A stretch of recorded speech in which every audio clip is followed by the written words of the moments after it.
परंधाम परम ब्रह्म परेशं परमीश्वरं विघ्न विघ्नकरं शांतं पुष्टं कांतमनंतकं सुरासुरेन्द्रै सिद्धेन्द्रै स्तुतं स्तौमि परात्परं सुरपद्मदिनेशं च गणेशं मंगलायनम् वसुदेवसुतं देवं कंसचाणूरमर्दनं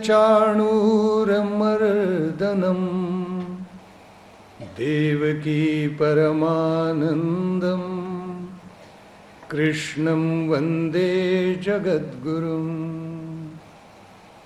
यं ब्रह्मा वरुणेन्द्ररुद्रमरुतस्तुन्वन्ति दिव्यैस्तवैः वेदैः साङ्गपदक्रमोपनिषदैर्गायन्ति यं सामगाः ध्यानावस्थिततद्गतेन मनसा पश्यन्ति यं योगिनो यस्यान्तन्न विदुःसुरासुरगणा देवाय तस्मै नमः। आदौ देवकी देवी गर्भजननं गोपीगृहे वर्धनं मायापूतनजीवितापहरणं गोवर्धनोद्धारणं कंसच्छेदनकौरवादिहननं कुन्तीतनूजावनम् एतद्भागवतं पुराणकथितं श्रीकृष्णलीलामृतम् वंशी विभूषितकरा नवनीरदाभा पीताम्बरादरुणबिम्ब फलाधरोष्ठा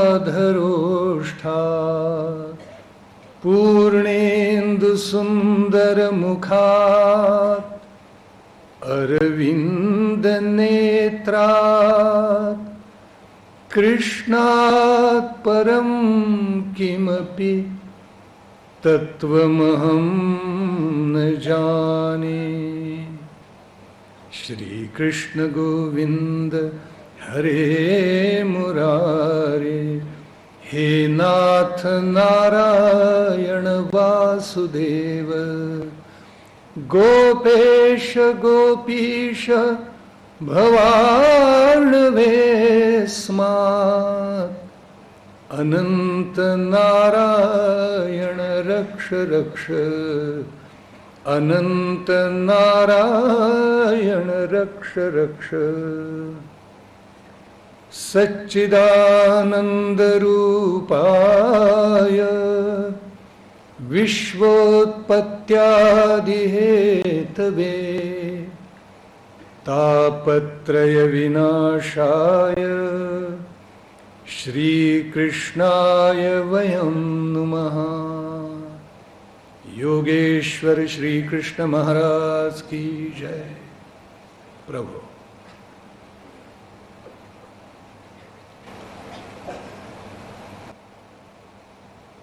प्रत्येक मानवाच्या आत्मोन्नतीचा महामार्ग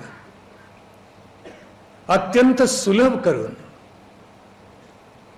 त्याचा मानवी जन्म धन्य करणारे जे भागवत, त्या भागवताला आपल्या अत्यंत विशुद्ध आणि निर्मळ अशा चित्तामध्ये धारण करण्यासाठी, त्याद्वारे परमार्थ साधन संपन्न करण्यासाठी, मानवी जीवनाचा खरा अर्थ समजावून घेण्यासाठी, आपली कुटुंब संस्था पुन्हा बलवान करण्यासाठी, आपला समाज एकरस करण्यासाठी, एकात्म करण्यासाठी, या राष्ट्राला पुन्हा वैभवाचे दिवस दाखवण्यासाठी अत्यंत प्रेमानं, आदरानं, श्रद्धेनं, निष्ठेनं, आंतरिक विश्वासानं, ओढीनं या पावन प्रेक्षागृहामध्ये उपस्थित असलेले श्री गणेश मंडळाचे सर्व मान्यवर पदाधिकारी, विश्वस्त, कार्यकर्ते, सेवक आजचे विशेष मान्यवर अतिथी, आदित्य प्रतिष्ठानचे निस्पृह कार्यकर्ते आणि आपण सर्वजण भगवंताचे भागवताचे भक्त भगिनी बांधव आणि महाविद्यालयीन तरुण आणि तरुणी,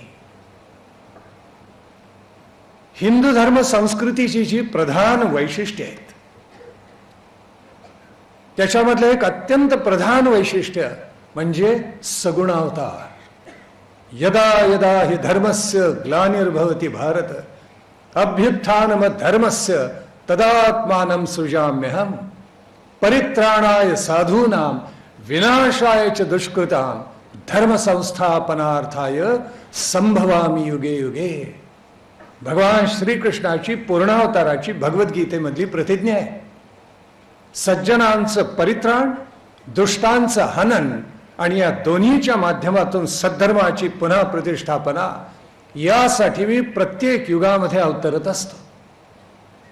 हा परमात्मा अवतार घेत असतो. अवतार म्हणजे त्याची मूळ पायरी सोडून एक पायरी खाली येणं आहे. खरं तर निर्गुणाचं सगुण होणं. अवतार याचा अर्थ असा आहे अव अधिक तृ, म्हणजे अवतीर्ण होणे, खाली येणे. थोडंसं ते कशासाठी? आपण थोडे उंच व्हावे म्हणून. परमात्मा खाली येतो त्याचं कारणच आहे. तो तुम्हा आम्हाला म्हणतो जरा उंच व्हा, म्हणून मी थोडा खाली येतो. मग आमच्या एका भगिनीला अशी आशंका आली की परमात्म्याच्याच मनामध्ये आलं की एकोहम बहुश्याम प्रजायेय, मी एकटाय, मीच मला आता अनंत ब्रह्मांडाच्या रूपाने नटून बघतो. मग हा विकार नाही का झाला? नाही. त्याचं कारण असं आहे, परमात्म्याने कितीही ब्रह्मांड निर्माण केले तरी त्याच्यामध्ये काही परिवर्तन होत नाही. सृष्टीमध्ये ज्या वेळेला एखादा विकार होतो त्यामुळे मूळ जी वस्तू असते ती बदलून जाते. उदाहरण अगदी साधं दैनंदिन द्यायचं झालं तर आमच्या सगळ्या गृहिणी दुधाचं दही करतात. हा विकारच आहे ना. दुसरं काय? दुधाचं दही करणं हा विकार आहे, पण दूध नासणं ही विकृती आहे. सृष्टीमधल्या सगळ्या गोष्टींना हाच अर्थ आहे. परमात्मा ज्या वेळेला सगुण होऊन येतो, सगुणावतार धारण करतो, त्यावेळी त्याच्या मूळच्या रूपामध्ये काही बदल होत नाही. त्याच्यामुळे तो विकार नव्हे. तरुण म्हणतात असं कसं होईल? त्यांना मी एक नेहमी साधं उदाहरण देतो. Infinity plus infinity is equal to infinity. Infinity minus infinity is equal to infinity. Infinity multiplied by infinity is also infinity. आणि infinity divided by infinity is also infinity. बरोबर आहे ना? इन्फिनिटीत काहीच बदल होत नाही. यालाच आमच्या उपनिषदांनी ओम पूर्णमदः पूर्णमिदं पूर्णात् पूर्णमुदच्यते म्हटलेलं आहे. पूर्णस्य पूर्णमादाय पूर्णमेवावशिष्यते. काही बदल होत नाही त्याच्यामध्ये. त्यात भर घाला किंवा उपसा, काहीही फरक होणार नाही. माऊलीनी, ज्ञानेश्वर माऊलीनी त्याला एक सुंदर उदाहरण दिलेलं आहे. माऊली म्हणते, वार्षे वीण सागरू जले जैसा निर्भरू तैसा निरुपचारू संतोषी आजो. पाऊस पडला काय किंवा न पडला काय, आम्हाला आवर्षणाची भीती असते, सागराला कधी भीती नसते. पाऊस पडला नाही तरी तो परिपूर्णच असतो. तसा परमात्मा अनंत ब्रह्मांड निर्माण करून सुद्धा पूर्णच आहे, कारण त्याच्या मूळ चैतन्य स्वरूपामध्ये काहीही बदल होत नाही, काहीही विकार होत नाही. सृष्टीमध्ये विकार हा स्वीकारावाच लागतो. किंबहुना दैनंदिन जेवढे पदार्थ आपण वापरतो तो विकारच आहे. घरी बसण्यासाठी खुर्ची आणली तर मूळ लाकडाची ती खुर्ची केलेली म्हणजे विकारच आहे निश्चितपणे. प्रत्येक गोष्ट या सृष्टीमध्ये विकारात्मकच आहे, पण मूळ परमात्म्याच्या रूपाला धक्का लागत नसल्यामुळे तो अजिबात विकार नाही. तो परमात्मा या सगळ्या ब्रह्मांडाचा, सृष्टीचा कर्ता करविता आहे निसंशय. मग मानवी प्रयत्नाला काही अर्थ नाही का? आहे. त्याचं कारण असं आहे की परमात्मा जसा ब्रह्मांड व्यापून उरलेला आहे तसा आपल्या हृदयांतरी आहेच की. एखादं कर्म आपण ज्या वेळेला करतो त्यावेळी ते योग्य आहे की नाही आतला परमेश्वर बरोबर सांगत असतो. मन आपलं सांगत असतं, बुद्धी सांगत असते हे कर्म करा किंवा करू नका, तरी माणसं दडपून करतात. काही वेळेला कोण बघतं आपल्याला, अशा भावनेनं पाहतात. तो परमेश्वर पाहतो असं लक्षात ठेवा. परमेश्वर म्हणजे सांगू का आपल्याला, जगातला सर्वश्रेष्ठ संगणक आहे. तुमच्या आमच्या प्रत्येकाची फाईल त्यांनी तिथे नोंदवून ठेवलेली आहे त्याच्याकडे. आपण जसं संगणक उघडतो आणि आपल्याला हवी ती माहिती घ्यायचा त्यातून प्रयत्न करतो, कारण त्याच्यामध्ये आपण माहिती भरलेली असते. आपल्यापैकी प्रत्येकाचं कर्म हे परमात्म्याच्या संगणकामध्ये, असं लक्षात ठेवा. आणि त्याच्यामुळे परमात्मा अंतर्यामी आहे, तो आपल्याला सांगत असतो हे कर्म करायचं किंवा करायचं नाही. मग काही जणांना आशंका अशी निर्माण होते, आपल्याकडे सांगितलं जातं की नवीन शिशु जन्माला आलं, बाळ जन्माला आलं की 5व्या-6व्या दिवशी सटवी त्याचं प्रारब्ध लिहून जाते, असं म्हटलं जातं. आणि मग म्हणतात की सटवीनं जर प्रारब्ध अगोदरच लिहिले तर मनुष्य जन्माला काय अर्थ राहिला. प्रारब्ध लिहिते ती, तुमचे प्रयत्न नाही लिहित, तुमचं क्रियमाण कर्म ती लिहित नाही. लक्षात ठेवा, क्रियमाण कर्माला या जन्मामध्ये, तुमच्या कर्माला, तुमच्या प्रयत्नांना पूर्ण स्वातंत्र्य आहे. पूर्व जन्मींचे तुमचे जे संस्कार आहेत त्याच्यानुसार तुमच्या वाट्याला प्रारब्धाच्या माध्यमातून सुखदुःख येणार. ती टाळता येत नाहीत, लक्षात ठेवा. आणि ती टाळता येत नाहीत म्हणून तर भागवताला शरण जावं लागतं. समजा दुःख वाट्याला आलीच नसती तर परमेश्वराची आठवणच कोणी केली नसती. ही तर गंमत आहे. त्याच्यामुळे आपल्या क्रियमाण कर्मात ईश्वर ढवळाढवळ करत नाही. तो म्हणतो तुला बुद्धी दिली, विवेक दिला, विचार दिला, पहा स्वतः जाणीव परवा, तू तुझ्या कर्माचं स्वातंत्र्य घे. पण ते स्वातंत्र्य घेत असताना स्वातंत्र्य म्हणजे स्वैराचार नव्हे, एवढं लक्षात ठेव. म्हणजे झालं. प्रत्येकाने आपापल्या मनाला प्रश्न विचारायचा की आपण किती निर्मळ वागलो, किती चांगले वागलो, कामक्रोधावर किती विजय मिळवला, आपण दुसऱ्याचा द्वेष किती केला, मत्सर किती केला, दुसऱ्याच्या अहिताची कामं किती केली. बरोबर प्रत्येकाचं मन आणि बुद्धी सांगत असते आपण काय काय केलं, पूर्ण माहिती असतं. आणि म्हणून भगवंत म्हणतात प्रारब्ध पूर्वजन्मीचं आहे, तुमच्या या जन्मीचं प्रारब्ध नाही. म्हणून या जन्मी तुमच्या कर्माला मी स्वातंत्र्य दिले. अंतरंगातला परमेश्वर जागवा आणि तुमचं संचित कमी करत न्या, सत्कार्य करा. प्रभू रामचंद्र आणि भगवान श्रीकृष्ण यांच्या वाट्याला जितकं प्रतिकूल आलं तेवढं तरी आपल्या वाट्याला येत नाही. सर्वाधिक प्रतिकूल त्यांच्याच वाट्याला आहे. जेवढे लोकोत्तर महात्मे असतात, प्रभू रामचंद्र घ्या, भगवान श्रीकृष्ण घ्या, छत्रपती शिवराय घ्या, ज्ञानेश्वर माऊली घ्या, समर्थ रामदास घ्या, किती नावं घ्यावी, स्वामी विवेकानंद घ्या, अनुकूलापेक्षा प्रतिकूल जास्ती आहे. पण त्यात सुद्धा प्रतिकूलतेवर मात करून प्रारब्धाला वाकवून प्रयत्नाचं शिखर गाठून धर्मचक्र प्रवर्तन केले. सगळ्या हे अलौकिक आहे. हे तर आपल्या धर्म संस्कृतीचं वैशिष्ट्य आहे. आणि म्हणून आपण सात्विक कर्म, सत्कार्य करायला शिकलं पाहिजे. भगवंतानी तेच केलं. गोकुळामध्ये ज्या लीला केल्या त्या सत्कार्याचा परोत्कर्ष आहे, असं लक्षामध्ये घ्या. त्या लीलांना इतका सुंदर अर्थ आहेत. भगवंत म्हणाले सगळे राक्षस तिकडे लोणी आणि दही दूध खातात मथुरेमधले, आणि गोकुळामधले आमच्या लहान मुलांना तुम्ही देत नाही, चालणार नाही. आपल्या मित्रांना सांगितलं खुशाल घुसा घरामध्ये आणि दूध प्राशन करा, फस्त करा. राक्षसांना दही दूध लोणी जाता कामा नये मथुरेला, ते गोकुळातल्या मुलांनाच मिळालं पाहिजे. मग उपनंदाच्या सल्ल्यानं सगळे व्रजामध्ये आले आणि तिथे जणू नवीन गोकुळ निर्माण झालं. कंसाला अतिशय भीती वाटली आणि त्यानं अघासुर या नावाचा एक महाभयंकर राक्षस पाठवला. तो बकासुराचा भाऊ होता. बकासुराला भगवंतानी चोचीची दोन्ही पाती धरून त्याला फाडून टाकलेलं होतं, मारलेलं होतं. त्याच्यामुळे तो बकासुराचा भाऊ अघासुराला, आणि भागवतामध्ये वर्णन असं आहे की त्याचा एक ओठ स्वर्गाला लागलेला होता आणि दुसरा पाताळाला लागलेला होता. असं वाचलं की लगेच आमचे तरुण पुन्हा म्हणतात काय वाटेल ते लिहून ठेवे, कारण त्याचा प्रतिकात्मक रूपकात्मक अर्थच ध्यानात घेत नाहीत. आपण व्यंजनार्थ बोलतोच की नाही व्यवहारामध्ये. एखाद्याला टोमणा मारायचा असं, ह काय पंडित आहात हो, फार शहाणे आहात म्हणजे मूर्ख आहात असं म्हणायचं असतं, उलटा अर्थ असतो. तसं एक वाच्यार्थ असतो आणि दुसरा व्यंजनार्थ किंवा लक्षणार्थ असतो. भागवतात काय किंवा आपल्या धर्मग्रंथात काय असं सूचक पुष्कळ सांगितले, लक्षात घेण्यासारखे. ज्या वेळेला त्याला म्हटलेलं आहे की अघ, एक त्याचा ओठ स्वर्गाला आणि दुसरा पाताळाला लागलेला होता, तेव्हा अघाच्या रूपाने, अघ याचा अर्थच पाप आहे. अघाचा विनाश करणारा परमेश्वर असतो. अघ म्हणजे पाप.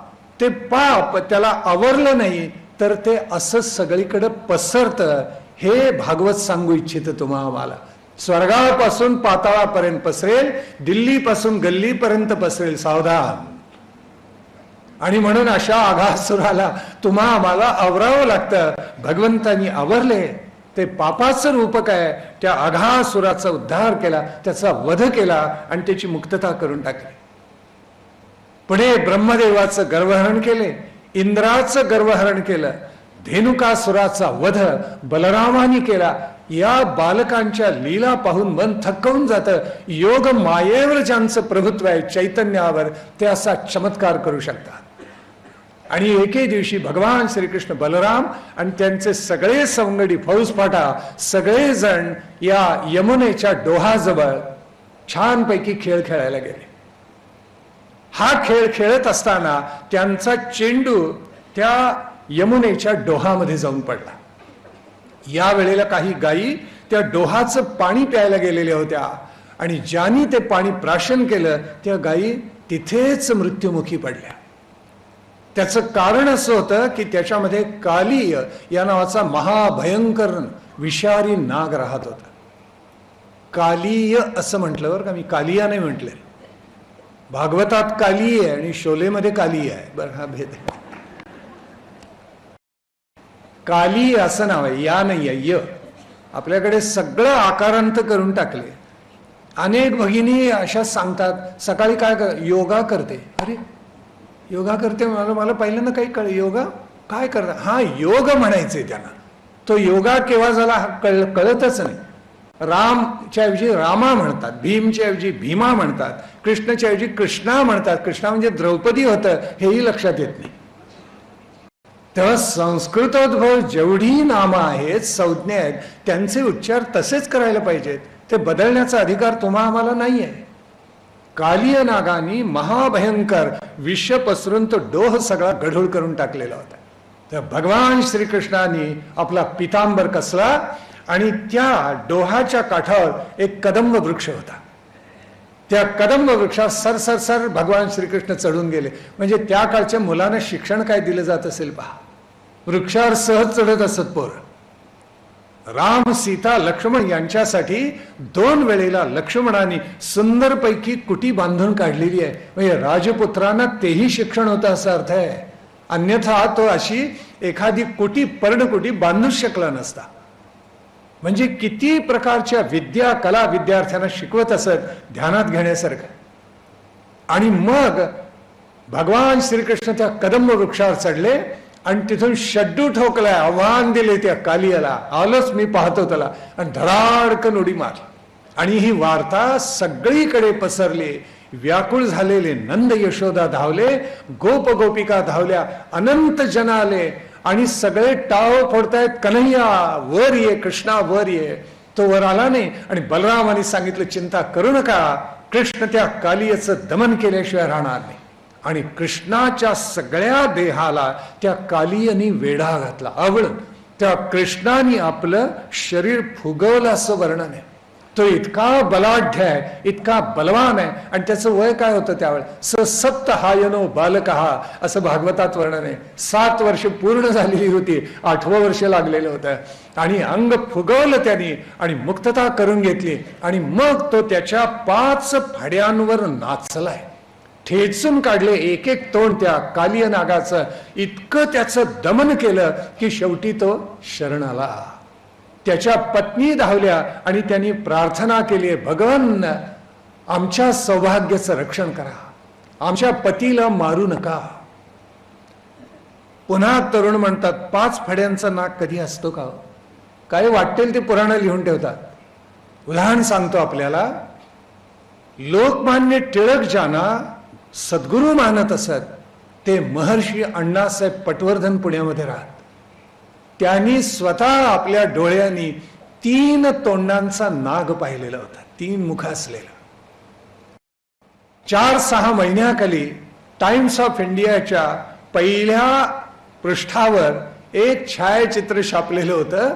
दक्षिण अमेरिकेमध्ये एक नाग सापडला, 5 फड्यांच्या नागाचं चित्र छापलेलं होतं अधिकृत या 21व्या शतकामध्ये. असे नाग असू शकतात ते पाहिल्यावर मग विश्वास बसतो. हा, बहुधा असतो बरं का असा.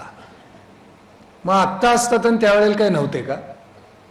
दुर्मिळ असतील, पण तो काली असाच होता. त्याचं दमन केले भगवंतानी, नृत्य केलं त्याच्यावर. सर्प फणीवर कृष्ण नाचला यमुनेच्या डोही, अशी अलौकिक कथा कोणी कधी ऐकलीच नाही. काय कौतुक होऊन गेलं. कालिंदीच्या डोही होता, भयानक सर्प आहे तो कालिय म्हणजे.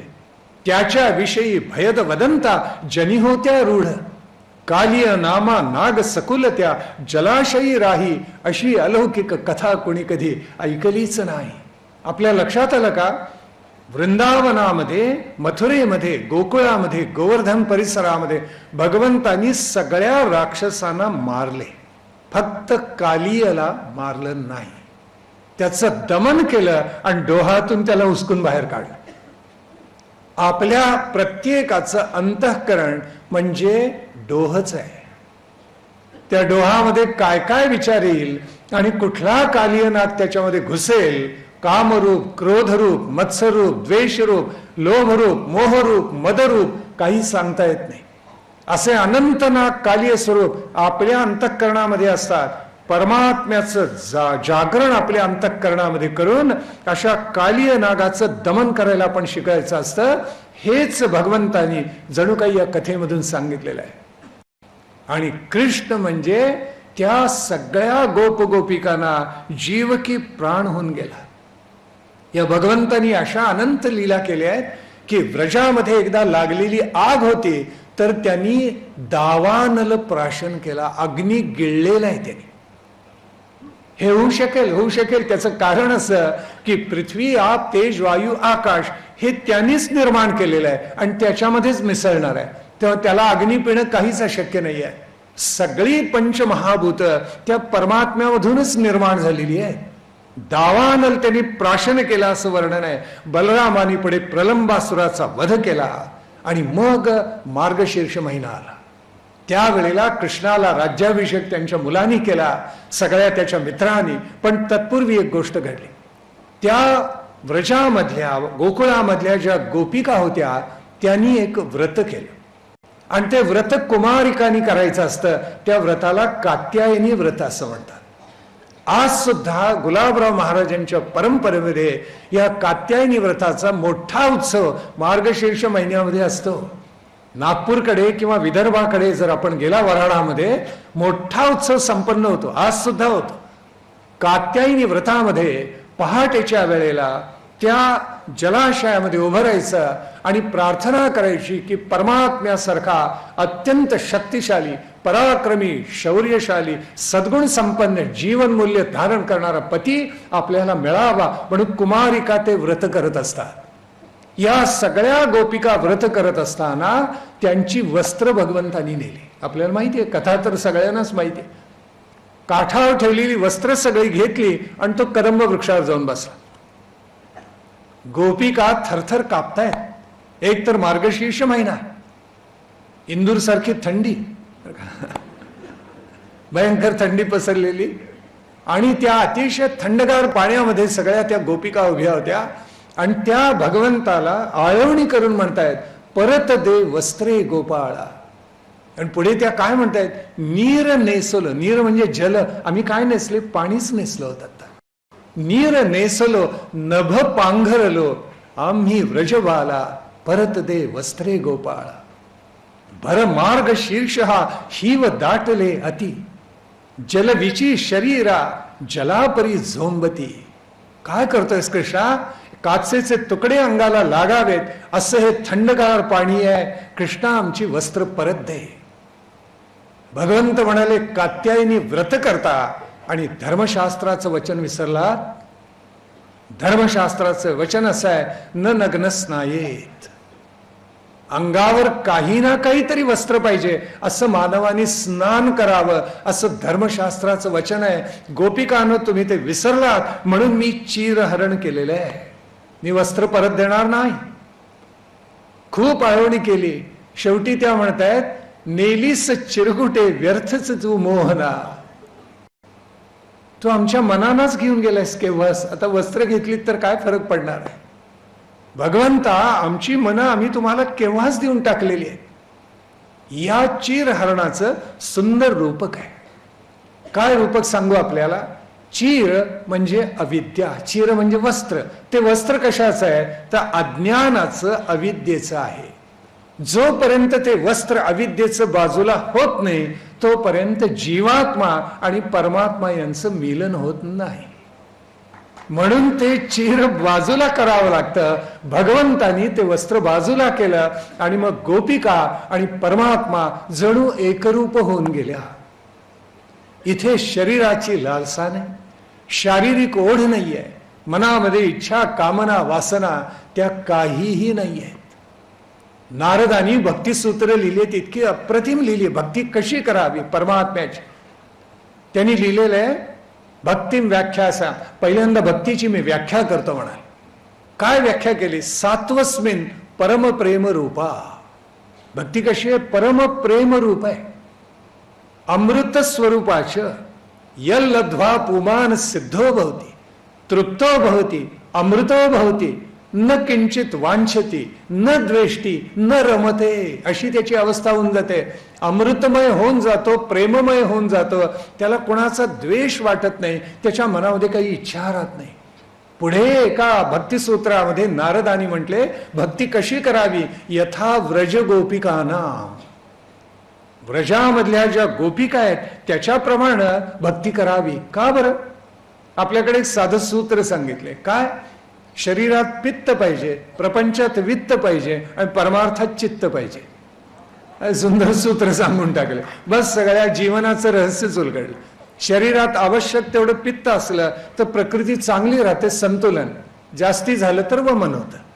मग पित्त आवश्यक तेवढंच ठेवा शरीरामध्ये. प्रपंचात वित्त म्हणजे धन पाहिजे, त्याच्याशिवाय प्रपंच संपन्न नाही करतायत. पण धन सुद्धा अतिरिक्त असं नाही. अतिरिक्त पित्त झालं की प्रकृतीचं संतुलन जसं बिघडतं तसं अतिरिक्त धन झालं की मनबुद्धीचं संतुलन बिघडतं. म्हणून शरीरात पित्त, प्रपंचात वित्त आणि परमार्थात चित्त पाहिजे. ते चित्त परमात्म्याला द्या आणि त्याला आपलंसं करून घ्या. काय सुंदर सांगतं भागवत. नारदानी त्याच्यावर इतका सुंदर प्रकाश टाकलेला आहे. मधुसूदन सरस्वती या नावाचे अद्वैती, थोर अद्वैती होऊन गेले. आत्मानुभवी महापुरुष होते आणि त्यांनी भगवद्गीतेवर टीका लिहिली. त्याच्यामध्ये त्यांनी एक श्लोक इतका गोड लिहिलेला आहे भक्ती मार्गाचं वर्णन करताना. ते म्हणतात की ज्याच्या प्राप्तीसाठी योगीजन सहस्रावधी जन्मजन्मांतरी तपश्चर्या करतात. ज्ञानी महापुरुष ध्यान मार्गाने जाणारे, राजयोगाने जाणारे, अंतरंगातला परमेश्वर जागवण्यासाठी पुन्हा पुन्हा या भूतलावर जन्म घेत असतात. अनंत प्रयत्न करून, अनंत प्रकारची तपश्चर्या करून तो परमात्मा कोणालाही प्राप्त होत नाही. तो या गोप गोपिकांनी आपल्या विशुद्ध भक्तीनं त्याला सगुण करून आपल्या दारामध्ये नाचवला. आणि काय भाग्य पाहिजे. दारामध्ये त्याला सगुण करून नाचवला. किती विशुद्ध अंतःकरण असेल. आणि त्याला आता आम्ही इतकं विकृत रूप दिलेलं आहे. काही ठिकाणी तर आम्ही असं पाहिलं, स्वतःला जगद्गुरु म्हणून घेणारे रंगीली महाल बांधतात आणि तिथं आपल्या शिष्यांबरोबर, स्त्री शिष्यांबरोबर रासक्रीडा करतात. याच्यापेक्षा निर्लज्जतेची परिसीमा कोणती असू शकते. त्यांना पांडवांवर कृपा करणारा भगवंत दिसत नाही. या राष्ट्रामधल्या दुष्टांना शास्त करणारा, शिशुपालाचं मस्तक तोडून टाकणारा, जरासंधाला मारणारा, कौरवांना परास्त करून टाकणारा, गीतेचं तत्वज्ञान निर्माण करणारा योगेश्वर कृष्ण दिसत नाही. त्यांना काय दिसतं. रंगीली महाल आणि रासक्रीडा दिसते फक्त. अशाने राष्ट्राचं उत्थापन होणार कसं?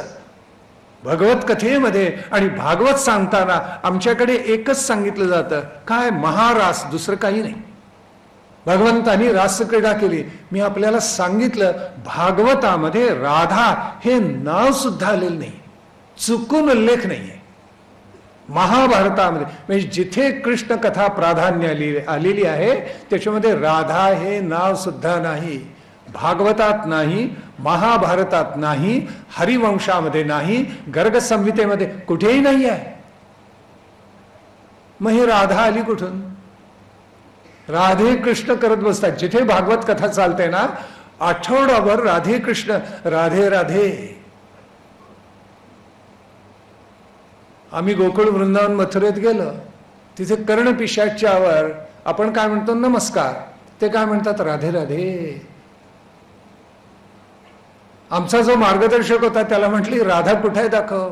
भागवतात तर राधा नाहीये. तो गडबडला भयंकर. तो म्हणाला, आमच्या गुरुजींनी सांगितले. म्हटलं, तुमच्या गुरुजींच्याकडे जाऊया आपण. मग त्यांचे गुरुजी घाबरले, कारण राधा हे नावच नाहीये भागवतामध्ये. मग राधा कुठून आली? त्याचा अर्थ असा आहे, राधामध्ये राध धातू आहे.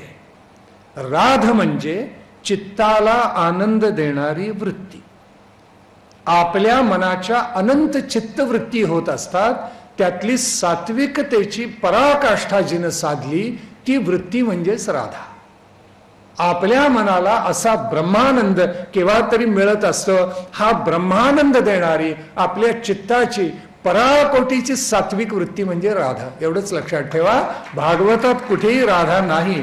आम्हाला योगेश्वर कृष्ण सुदर्शनच्याकडे चालवणारा आणि कौरवांचा वध करणारा, जरासंध कंस शिशुपालांना दंड करणारा कृष्ण हवाय. गोपिकांच्यावर रासक्रीडा करणारा नाही. कृष्णाचं सगळं चरित्र बघा, एक एक पायरी उन्नत होत गेलाय. त्यांनी माग कधी पालटून पाहिलंच नाही. मथुरे गेला, पराक्रम गाजवले, द्वारका निर्माण केली, हस्तिनापूर इंद्रप्रस्थाची राज्य निर्माण केली, पांडवांना आश्रय देऊन कौरवांचा वध केला, गीतेचं तत्वज्ञान निर्माण केलं, आपल्याच हाताने यादवांचा सगळं कुळ खंडून टाकले, शांतपणे वैष्णव तत्वामध्ये मिसळून टाकलं. एकदा गोकुळातून बाहेर पडल्यानंतर कृष्णाच्या मनात पुन्हा कधी आलं नाही, पुन्हा गोकुळात जाऊया गोपिकांच्यावर खेळायला, कधीही नाही.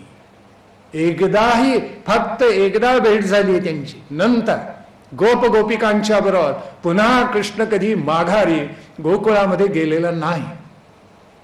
तर राधा म्हणजे सात्विकतेचा परोत्कर्ष गाठणारी आपली आत्मवृत्ती. शेवटी अंतःकरणात आपण डोकावून बघावं आणि कौतुक करावं की ही वृत्ती मला ब्रह्मानंद देते. ही सात्विकतेची पराकाष्ठा साधलेली वृत्ती आहे, तिलाच चित्तामध्ये अधिष्ठित करून टाकावं. तीच राध चित्ताला, मनाला, बुद्धीला, अहंकाराला पराकोटीचा सात्विक आनंद देणारी तीच राधा. राधा व्यक्ती नाही आणि राधेचं नाव सुद्धा भागवतामध्ये नाही.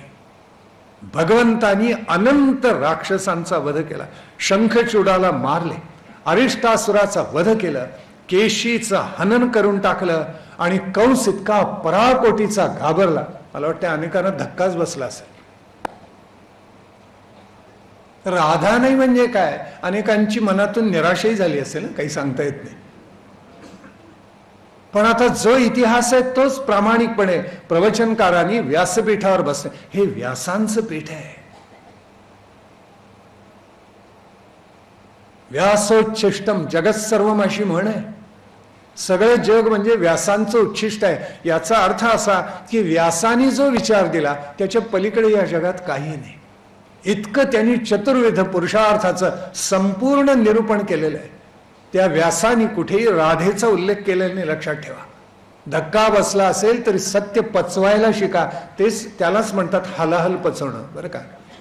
काही वेळेला मानवाला सुद्धा ते पचवावं लागतं, ते तुम्हालाही पचवायला पाहिजे. भगवान श्रीकृष्णाने केशीला मारलं, जे राक्षस पाठवावेत ते सगळे मेले असं म्हटल्यानंतर शेवटी कंसानी आपल्या अमात्यांना बोलवलं आणि तो म्हणाला, आता मी काय करू तेवढं सांगा. अमात्यांनी त्याला सल्ला दिला आणि शेवटी सगळ्यांनी मिळून सल्ला मसलत करून ठरवलं की आता कृष्णाला गोकुळ वृंदावनातून बाहेर काढावं आणि त्याला कुठे आणावं? मथुरेत आणावं आणि त्याचा वध करावा. आता त्याला आणणार कोण? अक्रूराला पाठवलं. कारण अक्रूराचं नंदाशी नातं अतिशय चांगलं होतं. असा कन्हैया ज्या वेळेला तिथे वाढला, गोकुळवासियांची काय अवस्था झाली असेल करा ना कल्पना. भारून गेली ती माणसं. असं अद्भुत व्यक्तिमत्व त्यांच्यामध्ये होतं. काय त्या पेंद्या बोबड्या वाकड्यांचं भाग्य. कृष्ण त्यांच्यावर खेळला, कृष्ण त्यांच्यावर हसला, कृष्णाने त्यांच्यावर भोजन केलं, कृष्णाने त्यांना एक एक कवळ घास भरवला. काय भाग्य असेल त्यांचं, कोण्या जन्मीचं पुण्य. आणि अक्रूर निघाला कंसाच्या आज्ञेप्रमाणे. आणि वाटेमध्ये वारंवार त्याच्या मनामध्ये येत होतं की आता कृष्णाचं मला दर्शन होणार आहे, बलरामाचं मला दर्शन होणार आहे. आणि तो आला, तो गोकुळाच्या सीमेवर आला. त्यावेळेला संध्याकाळची वेळ होती, रथातून तो आलेला होता. आणि संध्याकाळची वेळ म्हणजे गोरज मुहूर्त आपण म्हणतो, कारण आपल्याकडे गायीची खिल्लार प्रचंड होती आणि सगळ्या गायी संध्याकाळी परत यायच्या गोठ्यामध्ये. आणि त्यावेळेला त्यांच्या चरणाची धावत येताना रजः कण हवेमध्ये उडत असायचे. रज म्हणजे धुळीचे कण, आणि म्हणून संध्याकाळच्या वेळेला गोरज मुहूर्त म्हणतात. अशी पद्धत पडली. त्या गोरज मुहूर्ती तो पोचला. पूर्वी विवाह असेच होत असत, गोरज मुहूर्तावर होत असत. वराड उशिरा पोचलं तर गोंधळ व्हायला नको म्हणून संध्याकाळी लागलं लग्न सगळे. त्या गोरज मुहूर्तावर हा जाऊन पोचला आणि त्याला काय दिसलं सांगू? तो इतका भारावला, रडला अक्रूर. तो रथामधून खाली उतरला आणि त्याला दिसलं की गायींचे खोर उमटलेत सगळ्या मातीमध्ये. आणि त्याच्यामध्ये ध्वज वज्रांग अंकुश सगळ्याची पदचिन्ह त्या मातीमध्ये उमटलेली होती. तळपायावर भगवंतांच्या 32 लक्षणांनी युक्त असलेला तो परमात्मा, त्याची पदचिन्ह त्या मातीमध्ये उमटलेली होती. आणि तिथेच त्या अक्रूराने साष्टांग प्रणिपात केला आणि त्या मातीमध्ये तो लोळलाय. ही खरी भक्ती आहे, अनन्य भक्ती. आम्ही असा नमस्कार करू का? पहिल्यांदा विचारेल, अंगाला घाण लागेल, नको रे बाबा. साष्टांग प्रणिपात करून त्या मातीमध्ये, त्या रजकणामध्ये तो लोळला, कृतार्थ धन्य झाला. नंदाच्या घरी आला त्यावेळेला बलराम श्रीकृष्णाने फार प्रेमाने त्याचं स्वागत केलं. 2 दिवस राहिला अक्रूर. पाहुणचार सगळा घेतला आणि बोलता बोलता कृष्णाने त्याला प्रश्न केलाय, काका खरं सांगा कंसाच्या मनामध्ये काय? तो इतका भारलेला होता, त्यांनी सांगितलं तुमच्या दोघांचा घात करायचा विचार कंसाच्या मनामध्ये आहे. भगवंत म्हटले असं आहे का? मी येतोच आता आणि पाहतो कंसाला. कृष्ण आता गोकुळातून बाहेर पडणार हे कळलं त्यावेळेला जलाविण मासोळी जशी असते तशी गोकुळवासियांची अवस्था झाली. त्या यशोदेला काय वाटलं असेल? जाऊ नको काना म्हणून तिनं टाहो फोडला. नंद रडायला लागला, उपनंद रडायला लागला. सगळी भारावलेली माणसं रडतायत. रथाच्या पुढे गोप गोपिकांनी देह झोकून दिले, आमच्या वरून तुझा रथ जाऊ दे, आम्हाला अशी मुक्ती मिळाली तरी चालेल, पण कृष्णा आम्हाला सोडून जाऊ नको. अनन्य भक्ती आहे. न अन्य इति अनन्य. त्या एका कृष्णाशिवाय दुसऱ्या कोणाचाही विचार चित्तात नसणं ह्याला अनन्य भक्ती म्हणतात. गोप गोपिकांनी तशी भक्ती केली आणि कृष्णाने समजूत घातली सगळ्यांची. तो म्हणतोय आता पराक्रमाला 10 दिशा मला रिकाम्या आहेत. सख्यानो मथुरेसी जातो, दानपती हा अक्रूर आम्हा सन्माने नेतो. सख्यानो मथुरेसी जातो. आकाशातून अवतर तेजळ, जळी स्थळी ते ठरेन निश्चळ. नकळत त्याचा होतो ओहळ, वाहत जाणे धर्मजळाचा ओघ गती घेतो. सख्यानो मथुरेसी जातो. सगळ्यांची समजूत काढली भगवान श्रीकृष्णाने आणि अक्रूराबरोबर भगवंत निघाले. वाटेमध्ये एके ठिकाणी मुक्काम पडला आणि त्यावेळेला भगवंतानी कौतुक केलं आणि स्नानासाठी यमुना नदीत उतरलेल्या अक्रूराला दशावतारांचं दर्शन घडवलं. अक्रूर कृतार्थ आणि जणू काही धन्य होऊन गेला. आणि नंतर भगवान श्रीकृष्ण बलरामाबरोबर मथुरेमध्ये आले. त्यांची उतरायची जागा निश्चित होती आणि मथुरेच्या वेशीवरून ते थांबले. अनेक तरुण त्यांना येऊन मिळाले. कंसाकडून अन्याय झालेले, मथुरा सोडून बाहेर पडलेले अनेक तरुण त्याच्या जवळ आलेले. आणि दुसऱ्या दिवशी भगवान श्रीकृष्णाने प्रवेश केला, मथुरेमध्ये प्रवेश केला. त्यावेळेला त्यांच्यावर फुलं उधळली नागरिकांनी. पैसे न देता. आता गाड्याच्या गाड्या भरून आणतात, अशा सभांना काही अर्थ असतो का? आणि पुन्हा म्हणायचं आमचं शक्ती प्रदर्शन. पैसे देता वाटता हे उघड आहे. इतकी पाप करू शकतात राज्यकर्ते. मनाला नवल वाटतं. प्रभू रामचंद्रांना ज्या वेळेला दशरथांनी सांगितलं की रामा उद्याच तुला पुष्य नक्षत्रावर सकाळी प्रभातकाली यवराज्याभिषेक होणार आहे, तू आता राजा होणार.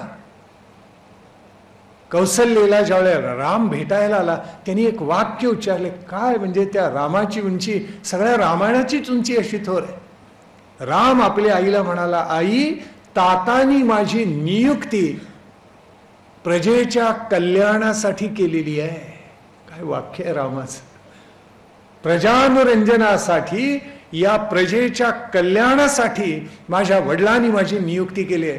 तर असं नाही म्हणाल झालं की खासदार बघतोच आता एकेकाला. आम्ही ज्या वेळेला पहिलं मतदान केलं, खरंच सांगतो आपल्याला आमच्या आयुष्यातलं पहिलं मतदान, आणि त्यावेळेला एक गृहस्थ खासदार म्हणून निवडून गेले आणि नंतर त्यांचं अभिनंदन करणारी सभा झाली. त्या सभेतला ते बोलायला उभे राहिले आणि त्यांनी पहिलं वाक्य काय उच्चारते म्हणले, बंधू भगिनीनो आता काय आमची मज्जाच मज्जा म्हटले. आता इमानाने दिल्लीला जायचं, विमानाने माघारी यायचं. त्यांचं स्वभावातलं इमान गेलं. त्यांना ते फक्त उडणारे विमान दिसायला.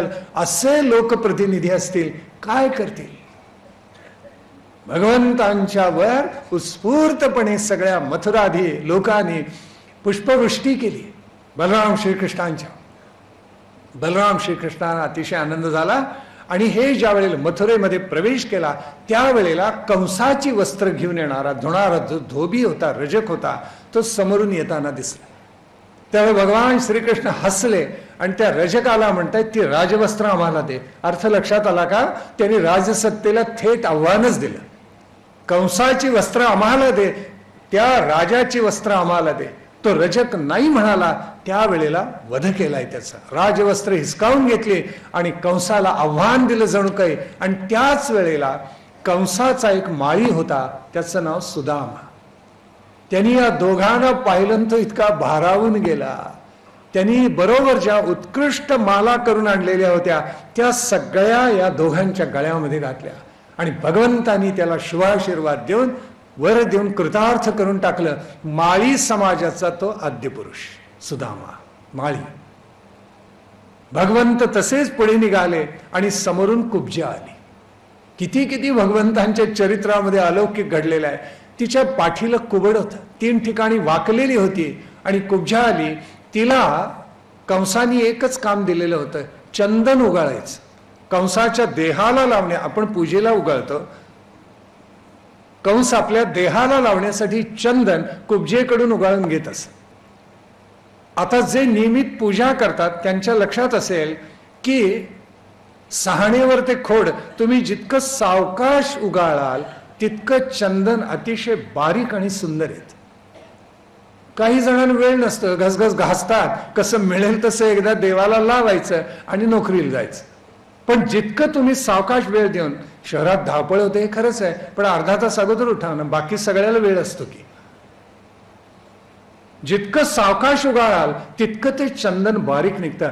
आणि या कुब्जेच्या पाठीला कुबड होतं, त्याच्यामुळे तिला ते सहाणावर खोड जलद उगाळताच येत नसे. ती अतिशय संथपणे तासन तास ते उगाळत बसायची. बारीक चंदन निघायचं आणि सुगंधाने दरवळलेलं असे, कंसाला ते आवडायचं. तिनं ज्या वेळेला या भुवन सुंदराला पाहिलं त्यावेळी ती वेडावूनच गेली. ती पुढे आली, रथाच्या पुढे आली, रथ थांबला आणि तिनं पुढे येऊन भगवंतांना विनंती केली. भगवंत खाली उतरले आणि भगवंतांच्या अंगाला, बलरामाच्या अंगाला सगळं चंदनाचा लेप दिला तिने. ती म्हणाली आज मी कृतार्थ आणि धन्य झाले. त्यावेळेला भगवंतांनी एक आपला पाय तिच्या पायावर ठेवला, अनवठीला धरलं आणि वर्णन आहे दोन्ही बाहू उचलून तिला सरळ केले. आणि त्यावेळेला म्हणे तिच्या शरीराचं व्यंग गेलं. परमात्म्याला काय अशक्य आहे? आपल्या इतिहासामध्ये अनंत महापुरुष असे होऊन गेले की ज्यांनी चमत्कार केले त्याची वर्णन आहेत. अपर्णा इथे पत्नी माझी बसलेली आहे. तिच्या आजोबांनी पातंजली योगदर्शन या नावाचा एक अलौकिक ग्रंथ लिहिलेला आहे. त्या बाबा कोल्हटकरांचे गुरु केवलानंद सरस्वती म्हणून होते, वाईचे. त्यांचे जे गुरु होते त्यांचं वर्णन ज्यांनी त्यांना पाहिलेलं होतं ते असं करतात की इतके आत्मानुभूती की पंचमहाभूतांवर पूर्ण विजय मिळवलेला होता. म्हणजे काय, प्रवचन करत होते वाईच्या घाटावर आणि एक प्रचंड नाग तिथे सळसळ करत आला आणि बोबडी वळली श्रोतृवर्गाची. कुणाला चावला तर म्हणे त्यांनी हाक मारली इकडे, आणि तो गेला त्यांच्याकडे. नाग त्याला उचललं, प्रचंड नाग होता 8-10 फूट लांबीचा. त्याला त्यांनी उचललं, आपल्या मांडीवर ठेवला, त्याला थोपटत होते आणि प्रवचन चालू होतं. प्रवचन ज्या वेळेला संपन्न झालं त्यावेळी म्हणाले जा, पुन्हा त्रास द्यायला येऊ नकोस. आणि तो निघून गेला, कोणालाही त्रास न देता, इकडे तिकडे न बघता, श्रोत्यांमध्ये न जाता निघून गेला. केवढं आश्चर्य आहे. साताऱ्यामध्ये भटजी महाराज होऊन गेले, फार थोर होऊन गेले. आत्मानुभूती, आत्मज्ञानी महापुरुष होते. अशांना अनंत सिद्धी प्राप्त असतात आणि ते कृष्णाष्टमीचा उत्सव फार मोठा करत असत. आणि कृष्णाष्टमी पावसात येते आपल्याला माहिती आहे. आणि सातारा सगळं डोंगरांनी वेढलेलं गाव आहे. धो धो धो पाऊस पडतो. असंख्य माणसे यायची आणि गोपाळकाला ज्या दिवशी असायचा, पारण ज्या दिवशी असायचं, नवमीला, त्यावेळेला सातारा गाव जीवन जायचं. बाहेरून अनंत जन यायचे आणि प्रसाद सगळ्यांना मिळायचा. त्यावेळेला पहिली पंगत बसायच्या वेळेला भटजी महाराज आपले हात असे करत असत आणि शेवटचा मनुष्य संध्याकाळी 5-5:30 पर्यंत जेवलाय की नाही याची खात्री करत असत. आणि सगळ्या आपल्या त्या मठामधल्या लोकांना विचारत, बाबा रे भगवंत तृप्त झाला का, तृप्त झाला का. एकूण एक मनुष्य जेवून गेलाय असं सगळ्यांनी सांगितलं की भटजी महाराज हात खाली करत, त्यांचे हात खाली आल्याबरोबर साताऱ्यावर आभाळ फाटल्यासारखा पाऊस पडत असे, तर पावसाचा थेंब पडायचा नाही. हे अनेकांनी डोळ्यांनी पाहिलेले. अशा सिद्धी प्राप्त केलेले अनंत महापुरुष आपल्या राष्ट्रामध्ये झालेत, आज आहेत, पुढे सुद्धा होते. मग भगवंताला काय अशक्य आहे. ती कुब्जा खरोखर धन्य होऊन गेली. भगवंतांचा मुक्काम पडला आणि मग कंसाने असं ठरवलं यज्ञशाळेमध्ये कृष्णाला पाचारण करायचं. केले. तिथे धनुर्भंग केला भगवान श्रीकृष्णाने आणि सगळ्या कंसाच्या अनुयायांना कंठस्नान घातलं. निर्ममपणे घातले, निर्ममपणे कंठस्नान घातलं. प्रचंड धनुष्य होतं, त्याचा भंग केला श्रीरामानी जसा केला त्याचप्रमाणे. मग आता कंसासमोर प्रश्न असा आला, काय करायचंय, कृष्णाला जिंकायचं कसं, काय करावं म्हणजे हा कृष्ण शरण येईल. त्यावेळेला कुवलय पीड या नावाचा एक मस्तवाल हत्ती होता, त्याला दारू पाजली आणि त्याला भगवान श्रीकृष्णांच्यावर सोडलाय. त्यावेळेला भगवान श्रीकृष्णांनी त्याला इतका खेळवला, भगवंत त्याच्या पोटाखाली खाली शिरले आणि त्यांनी कितीही प्रयत्न केला, तो कितीही नाचला, सोंड खाली घातली, इकडे तिकडे, भगवंत त्याला सापडत नसत. खेळून खेळून त्याला इतका दमवला आणि शेवटी भगवंतानी पुढून त्याच्यावर चाल केली. त्याच्या सोंडेवरून ते वर गेले आणि त्याचा एक दात मोडला आणि त्या दाताने प्रहार करून त्यांनी त्या हत्तीला, कुवलय पीडला मारलं, असा उल्लेख आहे. आता तर कंसाची भीती इतकी वाढली, सगळे प्रयोग करून पाहिले पण हा काही शरण येत नाहीये. आता एकच उपाय, माझ्याकडे मल्ल आहेत, माझ्याकडे मुष्टिक आहे, माझ्याकडे चाणूर आहे, माझ्याकडे शल आहे, तोशल आहे, कूट आहे. 5 होते बरं का मल्ल, 2च नाहीयेत. दोघांचाच उल्लेख येतो नेहमी, पण 5 मल्ल होते. आणि भगवंतांना त्यांनी रंगशाळेमध्ये पाचारण केलं, व्यायामाच्या मल्लशाळेमध्ये. आणि भगवंतांनी बलरामांच्या बरोबर तिथे प्रवेश केला. तो प्रवेश इतका अद्भुत होता, म्हणजे जणू सर्वांगाचे नेत्र करून माणसं बघत होती की हा कृष्ण केव्हा येतो, हा भुवन सुंदर केव्हा येतो. आणि बलराम श्रीकृष्णाने प्रवेश केला. भागवताच्या दशमस्कंधामध्ये इतकं सुंदर वर्णन आहे. भागवत म्हणतं, मल्ला नाम शनि नृणाम नरवरस स्त्रीणाम स्मरो मूर्तिमान गोपानाम स्वजनो सताम क्षितिभुजाम शास्ता स्वपित्रो शशिहु मृत्युर्भोजपते विराड विदुषाम तत्वं परम योगिनाम वृष्णीनाम पर देवतेति विदितो रंगम गत साग्रजहा. काय गोड वर्णन केले. अर्थ लक्षात आला. अर्थ असा आहे अतिशय सुंदर की एका वेळेला त्या व्यायामशाळेमध्ये नवरस प्रगट झाले. कृष्ण आल्यावर कोणाला काय काय दिसलं. थोडं इकडे बोलणं थांबवायचं. आत कोण बोलते इकडे? ते आत जर कोणी बोलत असेल तर एकाग्रता असते, त्यात भंग नाही करायचं, बोलायचं नाही आत कोणी. एका वेळेला नवरस जणू काही त्या रंगशाळेमध्ये प्रगट झालं. कोणाला काय काय दिसलं त्यांना वर्णन केलेलं आहे की पहिलवान जे होते, मल्ल होते, त्यांना वज्रकठोर भगवंत दिसले. सामान्य जन होते त्यांना नररत्न दिसलं. स्त्रियांना तर मूर्तिमंत हा शृंगार रस प्रगट झाला असं वाटलं. गोपांना आप्त वाटला, दुष्टांना शासन करणारा वाटला, माता पित्यांना मुलगा म्हणजे वात्सल्य रस वाटला, कंसाला तर आपला मृत्यू आलाय, मृत्युर्भोजपते. जे विराट विदुषां योग्यांना प्रत्यक्ष परमतत्व आलं असं वाटलं. वृष्णी देवतांना, वृष्णीवंशीयांना श्रेष्ठ देव प्रगट झाला असं वाटलं. लहान मुलं होती त्यांना वाटलं हास्यरस प्रगट झाला.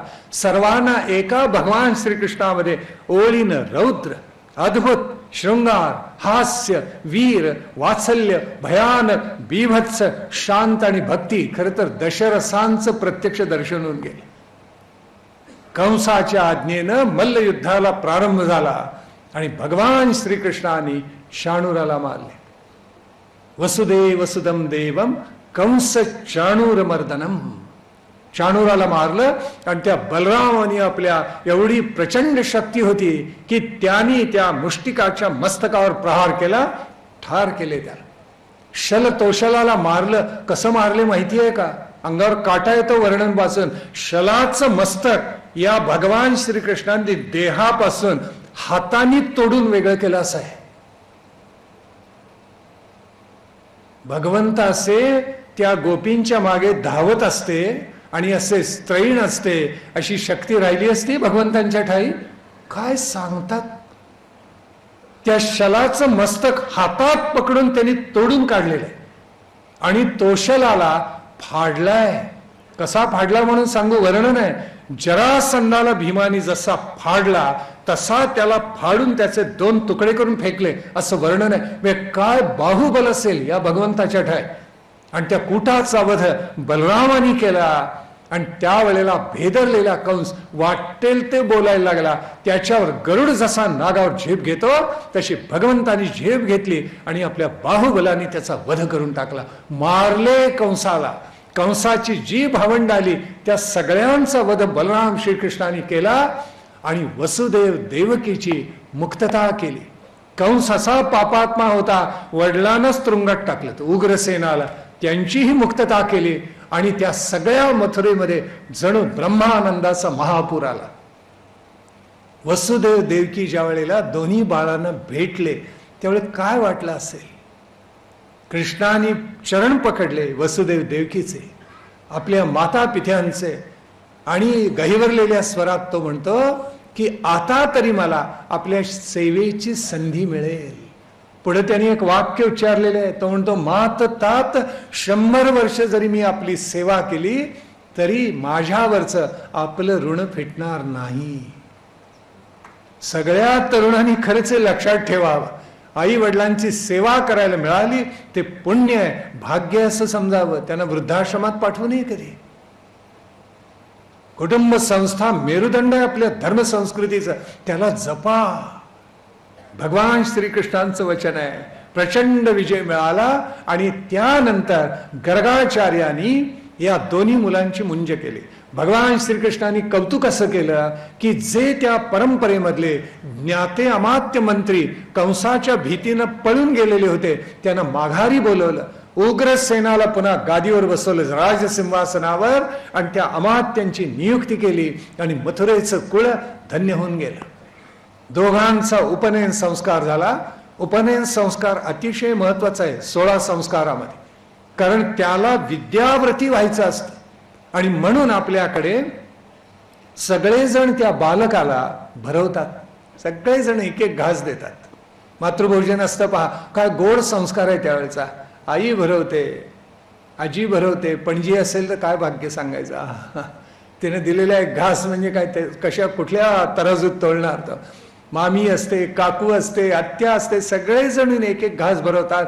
हेतू असा असतो, बाळा आता असा घास तुला मिळणार नाही, तुला आता गुरुगृही जायचे, कष्ट करायचे, आणि म्हणून तुला आम्ही हा आत्ता घास देतो, हा कौतुकानं स्वीकारून घे. तुला आता जीवन कसं जगावं लागणार आहे? ओम भवती भिक्षां देही. भिक्षेमध्ये जे मिळेल त्याच्यावर तुला उदरनिर्वाह करायचा आहे. तुला यापुढे गरम पाणी स्नानाला मिळणार नाही, यापुढे तुला खेळायच्या वस्तू मिळणार नाहीत, यापुढे तुला चैनीनं जगता येणार नाही, यापुढे अकारण तुला दूरदर्शन बघता येणार नाही. आपल्याकडे उपनयन संस्कारात नेमकं उलट करतात. त्या पोराला इतकं देतात. आपल्याला माहिती आहे, उपनयन संस्कारामध्ये मुंज नावाचं गवत असतं, त्याची मेखला बांधतात आणि ती टोचते आणि त्यावेळेला त्याला सांगायचं असतं, होय आता असंच खडतर आयुष्य तुला जगायचं. त्याला दगडावर उभं करतात, तुला असंच आता दगडावर बसूनच अभ्यास करायचा आहे, लक्षात घे. हातामध्ये दंड देतात, त्याच्या हा ज्ञानाचा दंड आहे, लक्षात ठेव. किती सुंदर संस्कार आहे हे. कोणी काय कल्लोळ चाललेला असतो आपल्याकडे, आणि पाऊस पाडतात त्या उपनयन संस्कार झालेल्या बटवर. उलट करतो आपण, उलट त्याच्या सगळ्या सुविधा कमी करायच्या असतात. खडक लागल्याशिवाय अध्ययन स्वाध्याय कधी होत नाही, मऊ गादीवर बसून अभ्यास होत नाही. आजकाल म्हणे मुलं इकडे दूरदर्शन लावतात आणि अभ्यास करतात. त्यांना माझे साष्टांग प्रणिपात हो. मन एका वेळेला, मन किंवा बुद्धी एका वेळेला एकच विषय ग्रहण करतात ना, तिकडे दूरदर्शन चाललंय आणि अभ्यास चाललाय, असं होऊच शकणार नाही. मन इतकं प्रगल्भ नाही आहे की 100 विषय एका वेळेला ग्रहण करेल. बुद्धीची सीमारेषा एका वेळेला एकच विषय ग्रहण करण्याची आहे. मनाची एकाग्रता जेवढी जास्त तितका आपण तो विषय ग्रहण करतो. म्हणून विवेकानंदांचं एक वाक्य इतकं सुंदर आहे, ते उपनिषदांमधूनच आलेलं आहे. त्यांनी सांगितलेलं होतं, concentration is the only method of acquiring knowledge. ज्ञानप्राप्तीचं एकमेव साधन म्हणजे मनाची एकाग्रता. ती जितकी कराल तितकं तुमच्या पटकन लक्षात राहतं. तुमची स्मरणशक्ती, धारणाशक्ती वाढत जाते. एखाद्या मुलाला एखादा विषय वाचल्यावर लगेच लक्षात राहतो का? मनाची एकाग्रता असते. आणि एखाद्याला 100 वेळेला वाचला तरी लक्षात राहत नाही, कारण डोळे अक्षर वाचत असतात पण त्याचं मन त्यात रमत नाही. म्हणून मनाची एकाग्रता जेवढी वाढवाल तेवढं प्रवचन सुद्धा 100% लक्षात राहील. हे खरंच आहे. म्हणून ते स्मरणात मूर्त सगळं आपल्या. भोजराजाकडे एक व्यापारी आला, 3 बाहुल्या आणलेल्या होत्या, तिन्ही एक सारख्या. आणि तो भोजराजाला म्हणाला, आपल्या राज्यसभेमध्ये अनेक विद्वान आहेत, या तिन्ही बाहुल्या सारख्या आहेत, पण यातली एकच सर्वोत्तम आहे, कशी ती ओळखून दाखवा. त्या भोजराजांनी कालिदासाला पाचारण केलं. कालिदास म्हणाला, अगदी सोपं आहे. त्यांनी एक तार घेतली, एका बाहुलीच्या कानात घातली, ती इकडून बाहेर पडली. कालिदास म्हणाला, निकृष्ट, इकडून ऐकले, इकडून सगळं बाहेर जाईल, काही मुरणार नाही बरं का, म्हणजे कनिष्ठ. दुसरीच्या कानामध्ये तार घातली, ती तोंडातून बाहेर पडली. कालिदास म्हणाला, मध्यम, ऐकतील पण बोलून घालवतील. सर आपल्याकडे म्हणतात ना की स्त्रीच्या मनामध्ये काही राहत नाही. ती प्रत्येक शेजारणीला सांगते, फक्त तुला सांगितलं बरं का, कुणाला सांगू नको. शाब्बास. 10-20 जणींना सांगायचं आणि प्रत्येकीला म्हणे फक्त तुलाच सांगितले, कोणाला नाही. असं का होतं? स्त्रीच्या मनामध्ये गुपित का राहत नाही? त्याला महाभारताचा इतिहास आहे. महाभारताचं युद्ध संपलं आणि ते युद्ध संपल्यानंतर असं घडलं की कुंतीला भोवळ आली. प्रत्येकाला कुणी ना कुणीतरी श्राद्ध प्रत्येकाचं करत होता. आता कर्णाचं श्राद्ध कोण करणार? त्यावेळी युद्ध होऊन गेलं, आमचा दादा मारला गेला, तर माझा शाप आहे सगळ्या स्त्री जातीला, त्यांच्या पोटामध्ये कधीही काही गुप्त राहणार नाही. युधिष्ठिराचे आभार माना. पुढे युधिष्ठिराने एक वचन सांगितले, फार सुंदर आहे. तो म्हणायचं, मला कर्णाचा कितीही राग आला आणि चुकून त्याच्या पावलाकडे नजर गेली की माझा राग शांत व्हायचा आणि मला कळायचंच नाही आई की माझा राग शांत का व्हायचा. आज मला कळलं आई, कर्णाची पावलं तुझ्या पावलांसारखी होती. आज मला कळलं. काय विलक्षण इतिहास घडून गेलाय सगळा. इथे मुद्दा असा की उपनयन संस्कार अत्यंत महत्वाचा, मनाची एकाग्रता महत्वाची.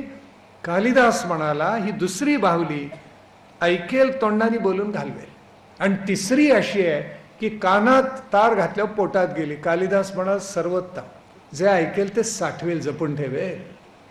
श्रोत्यांनी असं असलं पाहिजे. इंदूरचे श्रोते असेच आहेत हो. मला अतिशय आनंद आहे. किती एकाग्रतेने ऐकावं, छान आहे. हीच कसोटी असते, वक्त्याची असते, श्रोत्याची असते. उपनयन संस्कार झाला आणि वसुदेव देवकी म्हणाले आता तुम्ही सांदीपनींच्याकडे जा, आश्रमामध्ये जा, त्यांच्याकडून विद्या प्राप्त करा. मुलं असं नाही म्हणले आम्ही काय केवढे मोठे इतके राक्षस मारले, कंसाचा पराभव केला, उग्रसेनाला गादीवर बसवला, आम्हाला गुरु वगैरे काही नको. दोघंही आज्ञा प्रमाण शिरसावंद म्हणून सांदीपनींच्या आश्रमात गेले. 14 विद्या 64 कलांचं ज्ञान त्यांनी प्राप्त केलं. 14 विद्या, वेदांत आपला सगळा, 4 वेद 6 वेदांग, आणि त्याला जोडून मीमांसा आहे, धर्मशास्त्र आहे, पुराण आहेत, इतिहास आहे, मिळून 14 विद्या होतात. आणि 64 कला अनेक ग्रंथांमध्ये वेगवेगळ्या दिल्या आहेत, पण नानाविध प्रकार त्याच्यामध्ये. फुलांचा शृंगार करणं ही कलाच दिली. उत्तम रंगावली काढणं, दारामध्ये स्त्रिया काढतात म्हणजे काढत होत्या, कारण आता अंगणच उरली नाहीत, कुठे काढणार, अशी खरंच परिस्थिती. पण घरोघरी देवापुढे अजूनही पाहायला मिळते, बरं वाटतं मनाला. ती रंगावली नानाविध प्रकारची काढणं ही 64 कलांमध्ये आहे. कितीतरी त्याच्यामध्ये एक प्रहेलिका पूर्ती करणं, कोडं घातलं तर त्याची पूर्ती करणं, ही कला सांगितलेली. आम्हाला आमचे शिक्षक असे प्रहेलिका घालत असत शाळेमध्ये असताना. मला अजूनही आठवते एक प्रहेलिका त्यांनी घातलेली, अपदो दूरगामीच साक्षरो नच पंडितः अमुखा स्फुटवक्ताच यो जानातीस पंडितः. सांगा म्हणायचे. काय काय सांगितलं?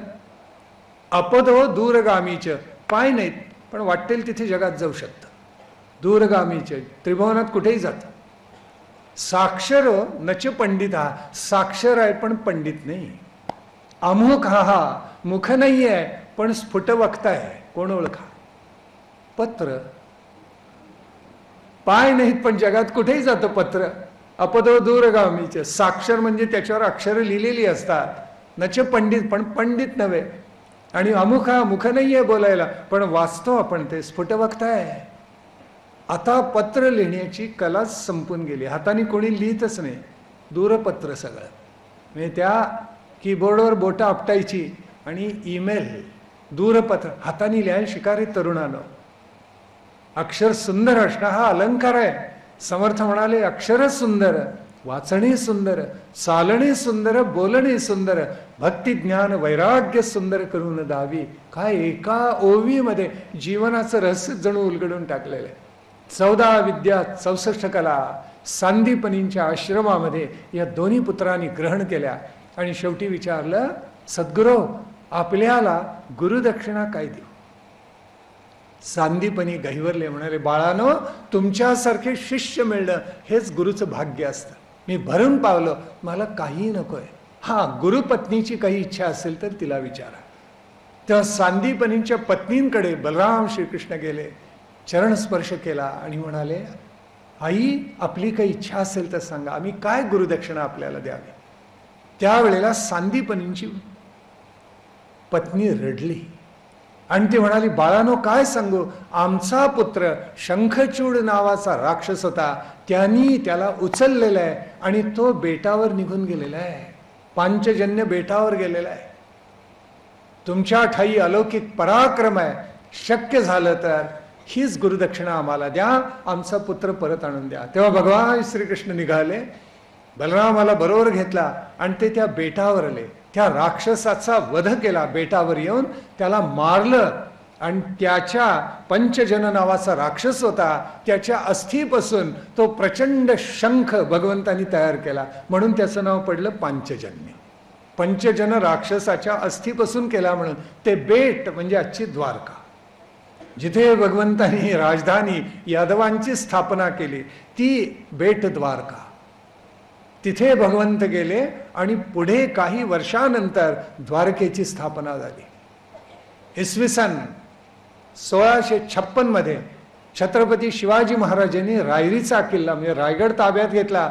पण प्रत्यक्ष राज्याभिषेक व्हायला 18 वर्ष जावी लागली. 1674 मध्ये राज्याभिषेक झाला, पण इथेच राजधानी करावी हे शिवरायांनी 1656 मध्ये ठरवलेलं होतं. त्यावेळेला महाराज म्हणाले, ते गड कैसा चखोट, पर्जन्य काळी कडियावरी गवताचे पाते उगवत नाही, सिंहासनास तख्तास हीच जागा निवडावी, महाराजांचे उद्गार आहेत. पुढे 18 वर्षानंतर महाराजांना तिथे राज्याभिषेक झाला. कृष्णाने तसंच केलेलं आहे. आणि पुढे भगवंतांच्या अनंत लीला सुरू झाल्या. परत आले भगवंत आणि त्यांनी उद्धवाला सांगितलं, तू गोकुळामध्ये जा, गोप गोपिकांचं सांत्वन कर, माझा विरह त्यांना सोसवत नाहीये. त्यावेळेला हा उद्धव निघाला आणि गोकुळामध्ये आला. भागवतामध्ये एक भ्रमरगीत आलेलं आहे. भ्रमरगीत याचा अर्थ असा, त्या गोपिका भ्रमराला उद्देशून गाणं म्हणतात, पण टोमणे उद्धवाला देतात. लेकी बोले सुने लागे म्हणतात ना, काय परंपरा आहे, सासू सून परंपरा. तेव्हा लेकीला टोचून बोलायचं, ते तिला नाहीये, त्या सुनेला टोचून बोलायचं आहे. म्हणून कसली तू दळभद्री, कसली तू आळशी, असे नानाविध प्रकारची संबोधने तिला वापरायची. म्हणजे ते सुनेला बरोबर कळलं पाहिजे. काय मर्यादा होत्या म्हणे सुनेला एकेकाळी, की अंगणात सडा जर घालायचा झाला तर सासरचं कुत्र बसलेलं असेल तर त्याला सुद्धा अहोजाव करायचं. हो, आपल्याकडे म्हण आहे, अहो हाडा घालते सडा, लवकर उठा नाही तर अंगावर उडेल शिंतोडा, असं सुनेला म्हणायला लागायचं. अशी परंपरा होती आपल्याकडे. खरंच उद्धवाला खूप टोमणे मारलेले. शेवटी उद्धव म्हणाला, यांची भक्ती अनन्य आहे. उद्धवानी त्या गोप गोपिकांना साष्टांग दंडवत घातला आणि तो म्हणतोय की किती आपली भक्ती अनन्य आहे. कृष्णाचा विरह आपल्याला एक क्षण सोसवत नाही. नारदानी भक्तिसूत्रात म्हटले, परमार्थात ही आसक्ती असते, पण ती आत्मोन्नत करणारी असते. त्या आसक्तीचे त्यांनी 11 प्रकार दिले. गुणाची आसक्ती, रूपाची आसक्ती, वात्सल्याची आसक्ती, पूजेची आसक्ती, शेवटी परमविरहासक्ती दिलेली. परमात्म्याचा, त्या ईश्वराचा आपल्याबरोबर विरह होणं म्हणजे जीवात्मा परमात्म्याहून वेगळा होणं, त्याचा एक क्षण युगासारखा असतो म्हटले. ही परमविरहासक्ती ज्यांनी अनुभवली त्यांना ज्ञानोत्तर भक्ती कळली. पण ही जन्मजन्मांतरीची तपश्चर्या आहे. निसंशयपणे भगवंतानी कौतुक केलं आणि मग अक्रूर आला. भगवंतानी उद्धवाला जसा गोकुळात पाठवला तसा हस्तिनापुरामध्ये पाठवला आणि हस्तिनापुरामध्ये पाठवून त्याला सांगितलं, माझ्या कानावर आले, धृतराष्ट्र पक्षपाती झालेला आहे, पंडू मृत्यू पावला आणि पांडवांच्या वाट्याला फार वाईट येते. तेव्हा अक्रूरा तू जा आणि सांग की धृतराष्ट्रा, पांडवांच्या बाबतीत पक्षपात करू नको, तू दोघांनाही समान चित्तानं वाघ. अक्रूराने निरोप सांगितला, पण धृतराष्ट्राच्या मनामध्ये प्रचंड कालकूट होतं. त्यावेळेला भगवंतानी पांडवांची बाजू घेतली. वारणावतामध्ये पांडवांना जाळायचा महाभयंकर प्रयोग केला कौरवांनी. विरोचन नावाचा त्यांचा प्रतिनिधी होता. त्याला सांगितलं, घर असं बांध की त्याला सगळा गिलावा भिंतींचा लाखेमध्ये कर, लाखी पटकन जळते, ताबडतोब अग्नीला लगेच बळी पडणारी आहे, तसा गिलावा कर. आणि धृतराष्ट्राने या सगळ्यांना बोलवलं, कुंतीला बोलवलं, 5 पांडवांना बोलवलं आणि फार मधुर शब्दामध्ये संवाद केला. म्हणजे मधुतिष्ठती जिव्हाग्रे हृदय तू हलाहलम असा तो धृतराष्ट्र होता. आणि सांगितलं, वारणावतला आपला राजप्रसाद आहे, त्याच्यामध्ये जाऊन राहा. पांडव सरळ होते, निघाले. तिथे येऊन राहिल्या. विदुराने एक गुप्त संदेश दिला वेगळ्या भाषेमधला आणि सांगितलं, सावधान, तुम्हाला जाळणार आहेत तिथे. तेव्हा भीमानी अर्जुनानी एक भुयार तयार केलं आणि त्या भुयारातून विरोचनाने ज्या वेळेला अग्नीला बळी पडावा वाढावा अशी व्यवस्था केली, भीमानीच वाड्याला आग लावून टाकली आणि त्या भुयारातून पांडव बाहेर पडले.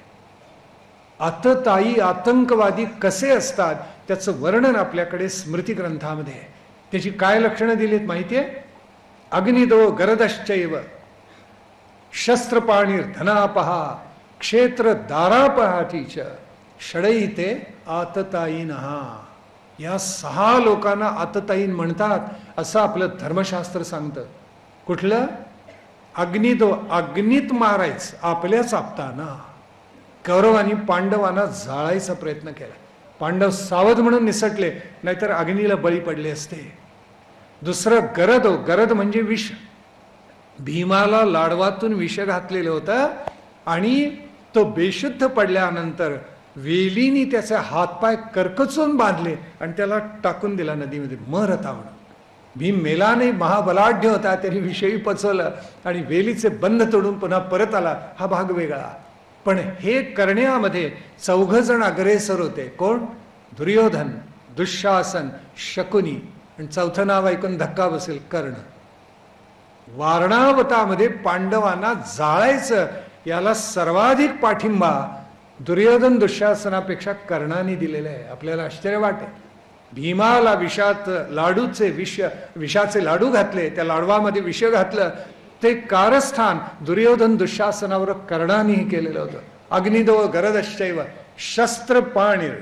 शस्त्रपाणी म्हणजे शत्रूला जर गरिबीचे दिवस आले, आपलं वैभव त्याच्या पुढे शस्त्रासहित प्रगट करायचं आणि त्यांना खिजवायचं. बघा तुमची अवस्था कशी आहे, आम्ही कसे वैभवात आहोत, ही कल्पना कर्णाचीच होती. म्हणून घोष यात्रेला कौरव गेले, सगळं अंगलट आलं, चित्ररथ गंधर्वांनी जोडपून काढलं. दुर्योधन कैदी झाल्यावर कर्ण पळून गेला. शेवटी त्या दुर्योधनाला सोडवलं कुणी? भीमार्जुनानीच सोडवले आणि युधिष्ठिरापुढे आणून उभं केलं. शस्त्रपाणी. तिसरं लक्षण धनापहा, छल कपट करायचं आणि संपत्ती पळवायची. द्यूत कपटानी खेळलं गेलं याचा उल्लेख 10 वेळेला पुढे दुर्योधन शकुनीने केलेला आहे. आणि 4 लक्षणं झाली. 5वं क्षेत्र म्हणजे भूमी पळवायची दुसऱ्याची, आणि दारा म्हणजे पत्नी.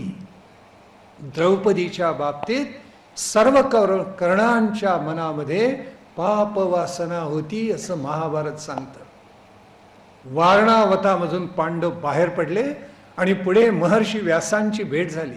महर्षी व्यासांनी त्यांना तत्काळ ओळखलं आणि ते म्हणाले, आता द्रुपदाने स्वयंवर मांडले आपल्या मुलीचं, तुम्ही तिकडे जा. त्यावेळेला सगळे पांडव हे द्रुपद स्वयंवरामध्ये, द्रौपदीच्या स्वयंवरामध्ये आले, पांचाल देशामध्ये आले आणि सगळ्या भारतवर्षामधले क्षत्रिय तिथे जमलेले होते. बलराम श्रीकृष्ण हे आलेले होतेच. इतर कोणाच्याही लक्षात आलं नाही, फक्त कृष्णाने ओळखलं की हे 5 पांडव आहेत. बलरामाच्या हाताला स्पर्श करून भगवंत म्हणाले, दादा कौतुक पाहिलं का? ते 5 पांडव. अग्नीसारखा तेजस्वी दिसणारा तो युधिष्ठिर आहे. पाहिलं का? ज्याचे बाहू परिघासारखे आहेत तो भीम आहे. ज्याची कांती अतिशय धवल आहे, अत्यंत गोरापान पण क्षात्र तेज ज्याच्या अंगावर आहे तो अर्जुन आहे. आणि साक्षात अश्विनी कुमारासारखे दिसणारे नकुल सहदेव आहेत. एकट्या भगवान श्रीकृष्णाने ओळखलं. आणि द्रौपदीचं स्वयंवर झालं. मी उल्लेख केला, कर्णाने सुद्धा प्रयत्न केला, त्याला मत्स्यभेद करता आला नाही. हा इतिहास आहे. कादंबऱ्यात खोटं लिहू नका पुरस्कार मिळवण्यासाठी. किती खोटं लिहावं की अर्जुनापेक्षा कर्ण सरळ 10 वेळेला खोटं आहे, दादांत सत्य आहे. खरं आहे ते नित्य लिहायला शिका, इतिहासाला धरून लिहा. कर्णाला मत्स्यभेद करता आला नाही आणि शेवटी अर्जुन आणि सगळे पांडव तिथे जो ब्रह्मवृंद होता त्याच्यामध्ये बसलेले होते. आणि अर्जुन उठला. अर्जुन उठल्यावर सगळे ब्राह्मण म्हणाले, आमची लाच काढणार होता. कारण एवढ्या बलाढ्य क्षत्रियांना जे जमलं नाही ते याला कसं जमेल ब्राह्मणाला? तो अर्जुन होता, कोणाला पत्ताच नाहीये. अर्जुन पुढे आला आणि वर्णन असं आहे, खरा विनम्र स्वाध्याय करणारा महापुरुष कसा असतो. पहिलं वंदन त्यांनी शंभू शंकराला केले. ईशान दिशेला तोंड केलं, शंकराला वंदन केलं. दुसरं वंदन भगवान श्रीकृष्णाने केले, आई वडिलांचा आठव चित्तामध्ये दाखवला आणि मग धनुष्य उचललं, 3-5 बाण लावले एका वेळेला आणि एका वेळेला बाण सोडून मत्स्यभेद केलाय. द्रौपदी असं नाही म्हणाली, हा दरिद्री ब्राह्मण आहे, मी नाही करणार लग्न. तिला इतका आनंद झाला, असा पुरुषार्थ गाजवणारा तरुण आनंदाने त्याच्या गळ्यामध्ये माळ घातली. आणि मग पांडव आले. इतिहास पुढे माहिती आहे. युधिष्ठिर म्हणाला, आई कशी आज भिक्षा आणली बघ. नेहमीप्रमाणे कुंती म्हणाली, वाटून घ्या 5 जणांमध्ये. जी भिक्षा खरंच अन्नाची मागून आणत असत, महाभारतात उल्लेख आहे, अर्धी त्यातली भिक्षा एकटा भीम खात असे. 50% त्यातलं अन्न एकटा भीम खायचा आणि उरलेले 50% 4-5 वाटे कुंती करायची आणि 4 भावंड कुंती ते अन्न सेवन करत असा. युधिष्ठिर म्हणाला, आई भलतं काय बोलून गेलीस, बाहेर ये. आणि बाहेरून कुंती पाहते तो धक्का बसला. एवढ्यात गरुड चिन्हांकित ध्वजाचा आवाज आला या रथाचा आणि पाहतात तो बलराम श्रीकृष्ण त्या कुंभारवाड्यामध्ये जिथे हे सगळे उतरलेले होते तिथे कृष्ण येऊन पोहोचला. आणि युधिष्ठिराला त्यांनी वंदन केले, भीमाला वंदन केलं, अर्जुनाला आलिंगन दिलं आणि नकुल सहदेवाचे नमस्कार स्वीकारले. पांडव म्हणाले, कृष्णा तुला कसं कळलं आम्ही इथे आहोत? त्यावेळी कृष्ण हसला. तो इतकं गोड हसायचा म्हणे की असे स्तिमीतून पाहत राहायचे लोक. आणि कृष्ण म्हणाला, युधिष्ठिरा अग्नी कधी लपून राहत नसतो. पांडव अग्नीसारखे तेजस्वी आहे, मी ओळखलं तुम्हाला. आणि अत्येला भगवंतांनी सांगितलं, होय तुझ्या मुखातून जो शब्द गेला तसंच होते, पांडवानं ही भिक्षा वाटून घ्या. का तर द्रौपदी पूर्वाश्रमी ती असताना पूर्वजन्मामध्ये तिनं तपश्चर्या केलेली होती. शंकर प्रसन्न झाले आणि म्हणाले, वरम ब्रूही. त्यावेळी तिनं काय मागणं मागावं? ती म्हणाली, धर्मसंपन्न पती दे. शंकरांनी तथास्तु म्हणायचे अगोदर ती म्हणाली, बलसंपन्न पती दे, धनुर्धर पती दे, अत्यंत शास्त्र संपन्न पती दे, खड्गयुद्धात प्रवीण असा पती दे.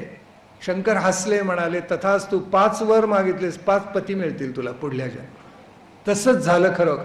एक जण, हा धर्मसंपन्न युधिष्ठिर, बलाढ्य भीम, धनुर्धारी अर्जुन, शास्त्रामध्ये अत्यंत प्रवीण, धर्मशास्त्राचा अभ्यास केलेला सहदेव आणि खड्गामध्ये अत्यंत प्रवीण नकुल होता. अत्यंत लावण्य संपन्न, अतिशय देखणा पांडवात सगळ्यात कोणतर नकुल होता. भगवंतानी आशीर्वचन दिलं त्यांना आणि सांगितलं की चिंता करू नका. आणि भगवंतानी आपलं सगळं सामर्थ्य त्या पांडवांच्या मागे उभं केलं. खांडवाचा दाह केलेला आहे आणि ते जंगल रिकाम करून टाकलं. किती जंगल असेल भारतात त्या कालखंडात? एवढा एक प्रचंड भूभाग जाळून टाकला सगळा. आणि इंद्रप्रस्थाचं राज्य तिथे त्यांनी निर्माण केलं. इकडे द्वारका निर्माण झाली, ती सोन्याची वैभवाचा कळस गाठलेली. सगळे लोकपाल दिक्पाल भगवंतांच्या मागे अर्थातच उभे राहिलेले होते. आणि इंद्रप्रस्थाला अतिशय संपन्न राजधानी पांडवांची निर्माण झाली.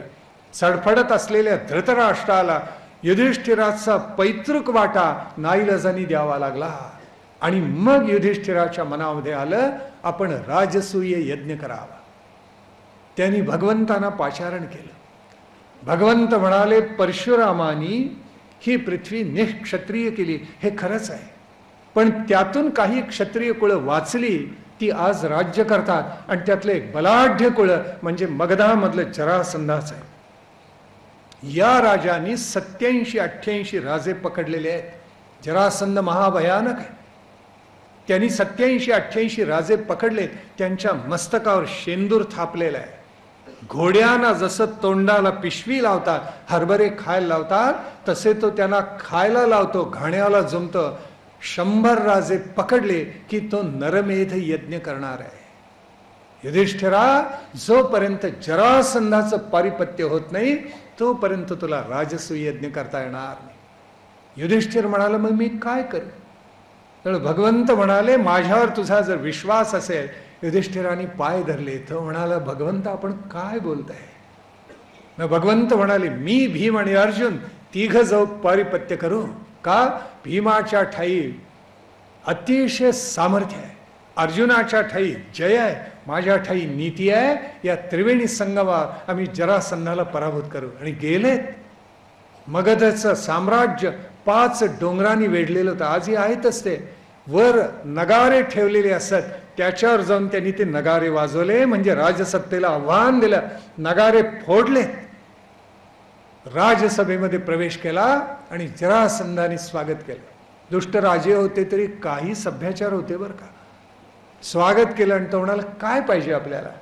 भगवंत म्हणाले, आज सांगत नाही, रात्री मध्यरात्री रंगशाळेमध्ये सांगतो.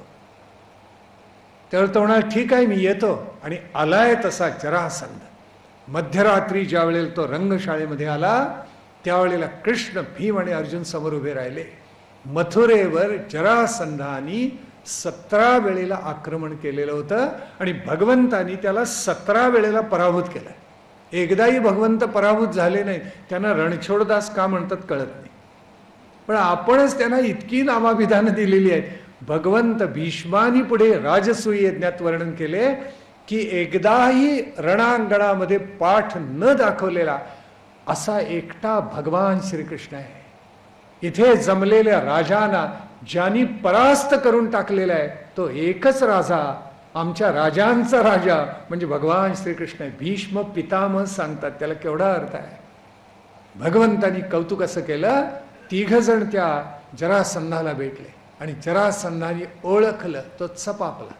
कारण इतिहास असा घडलेला होता, शेवटी जरासंध नाईलाजाने काल यवनाला बोलवलं आणि तेव्हापासून पद्धत पडली की परदेशी माणसाला बोलवा आणि आपल्याच लोकांचा घात करा. 18व्या शतकामध्ये एक प्रवासी आला होता, त्याचं नाव पीटर व्हॅले. तो इटालियन होता, इटलीमधून आला होता. परंपरा जुनी आहे तशी.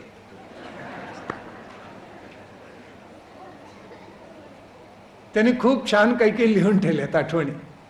त्याच्यामध्ये त्यांनी म्हटले, मी भारतात असं एक अद्भुत पादत्राण पाहिलं, हात न लावता पायातून काढता येतं.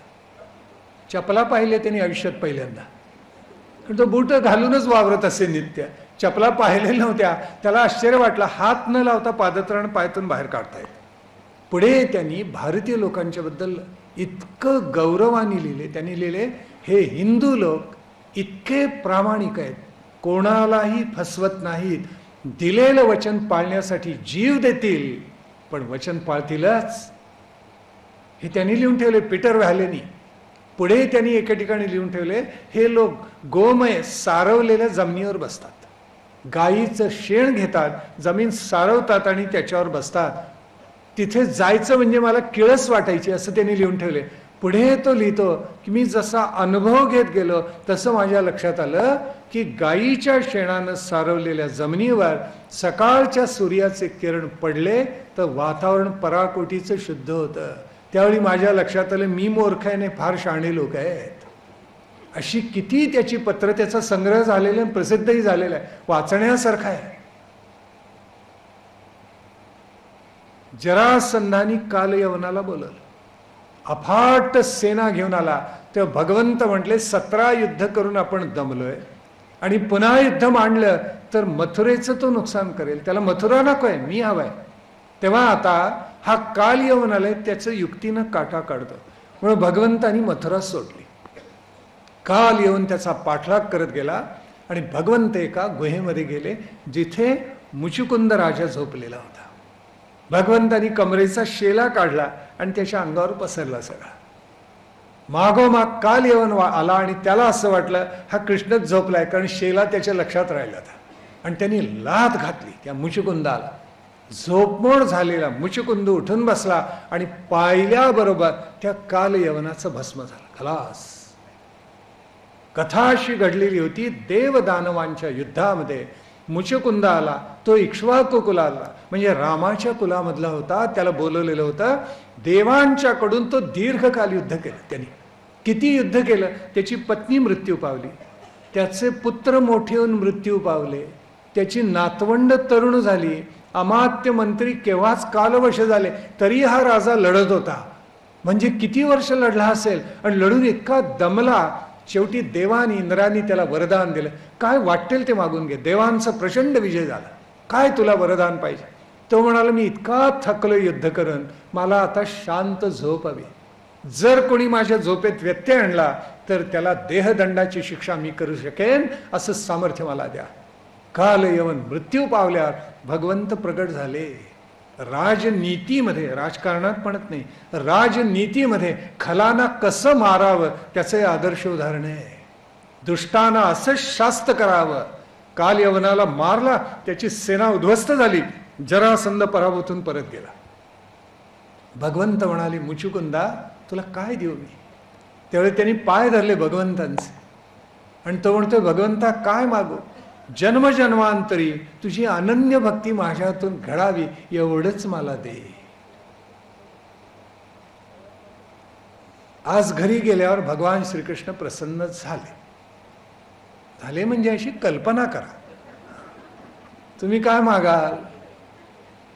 आपण तरी छोटं 15 ओळींचं स्तोत्र म्हणतो, धनधान्य पशु वृद्धी पुत्र पौत्र समजतंय. छान, काय कौतुक आहे नाही. एवढं सगळं हवं असतं 2 मिनिटाचं स्तोत्र म्हण. हा म्हणतोय मुचुकुंद राजा, अनन्य भक्ती जन्मजन्मांतरी घडव. स्वकर्म फल निर्दिष्टा कुंतीनेही म्हटलेलं आहे, याम याम योनिम रजाम्यहम तस्याम तस्याम ऋषिकेश त्वयी भक्तीर दृढास्तु मे. आमच्या कर्मानुसार कोणता का जन्म आम्हाला मिळेना, प्रभो मला एकच वरदान द्या. भगवंता तुझी अहैतुकी निर्व्याज भक्ती, अनन्य भक्ती माझ्यातून घडू दे. काय मागितले विवेकानंदांनी? हेच मागणं मागितलं ना. माते मला ज्ञान दे, वैराग्य दे, भक्ती दे. मागायला गेले ते वाडे होडीन श्रीमंती. त्या जगज्जननी पुढे उभा राहिल्यानंतर पाझर फुटला अंतःकरणाला. एकदा दोनदा नाही 3 वेळेला हेच वरदान मागितले. असं ज्याला मागता येतं तो महात्मा होतो. भगवंतानी जरासंधाला म्हटलं, आम्हाला मल्लभिक्षा वाढली आहे त्यानं. त्याने ओळखलं. तो म्हणाला, कृष्णा मी तुला ओळखलं, तुझ्या बरोबर आलेला हा मल्ल भीम आहे हे माझ्या लक्षात आलं. आणि ज्याच्या दोन्ही खांद्यावर धनुष्याच्या दोरीचे घट्टे आहेत तो हा सव्यसाची अर्जुन आहे. अर्जुन उजव्या डाव्या दोन्ही हाताने धनुष्य पराकोटीच्या कौशल्याने चालवत असे. वर्णन आहे. दोन्ही हाताने तितक्या सफाईनं तो युद्ध करू शकत असे. मल्लभिक्षा वाढ म्हटल्यानंतर जरासंध म्हणाला, तू काय माझ्यावर लढणार. कृष्णाला उपहासाने म्हणाला, हा अर्जुन तर बालक आहे, हा भीम जरा माझ्या बरोबरीचा वाढतो, त्याच्याबरोबर लढेन. भगवंत म्हटले मनात, मला तेच हवंय, लढत आणि मर. प्रचंड युद्ध झालं, मल्लयुद्ध. कार्तिक शुद्ध प्रतिपदेला सुरू झालेले चतुर्दशीला संपले. जरासंध महाबलाढ्य होतं. भीमाला 14 दिवस त्याच्याबरोबर लढायला लागले. आणि अट अशी होती, एक मृत्यू पावल्याशिवाय हे मल्लयुद्ध थांबणार नाही. थांबलेलं नाही आहे. प्रतिदिनी 8-8 तास युद्ध व्हायचं. आणि शेवटी जरासंधाची शक्ती कमी झाली. त्यावेळेला फाडलाय त्याला, पण ते तुकडे जुळले. म्हणे जरा नावाची राक्षसी होती, तिने काही अद्भुत असं त्याचं तुटलेले, तो जन्मालाच तसा आलेला होता. कारण त्याच्या वडिलांनी बृहत कौशिकांकडून मिळालेलं फळ कापून 2 राण्याने वेगळं दिलं. म्हणून 2 तुकडे जरासंधाचे जन्माला आले. जरा राक्षसीने ते जोडले. भीमानी फाडल्यावर ते पुन्हा एकत्र आले. काय कौतुक घडलं असेल. तेव्हा भगवंतानी काडी मोडली हातातली, उजवा भाग डावीकडे, डावा भाग उजवीकडे टाकला. भीमाने तसंच केलं. जरासंध मृत्यू पावला. जरासंधाचा मुलगा सहदेव या नावाचा होता. तो थरथर कापत होता. भगवंतानी त्याच्या मस्तकावर हात ठेवला आणि सांगितलं, चिंता करू नको, तुझं राज्य कोणीही घेणार नाही. त्यालाच यवराज्याभिषेक करून मगधाच्या गादीवर भगवंतानी बसवला. आणि तो इतका पुढे कृतज्ञ राहिलाय. त्यांनी एक देदीप्यमान रथ अर्जुनाला दिला. तोच अर्जुनाने, भगवान श्रीकृष्णाने पुढे भारतीय कुरुक्षेत्रावरच्या युद्धामध्ये वापरलेला होता. अगणित धन या सहदेवाने दिलं. 88 राजे मुक्त झाले. आणि या वेळेला पुढच्याच नजीकच्या कालखंडामध्ये बलरामाचा विवाह संपन्न झाला. आणि या वेळेला भगवान श्रीकृष्णाला एक पत्र आलं. मानवी इतिहासामधलं पहिलं प्रेमपत्र आहे. जगाच्या संस्कृतीमधलं पहिलं प्रेमपत्र म्हणतोय, वासनापत्र नव्हे. लोकांच्या लक्षातच येत नाही काही वेळेला. माझा एकदा मित्र भेटायला आला. मी लिहित बसलो होतो. काय लिहितोयस म्हणाल. म्हटलं प्रेमपत्र लिहितोय.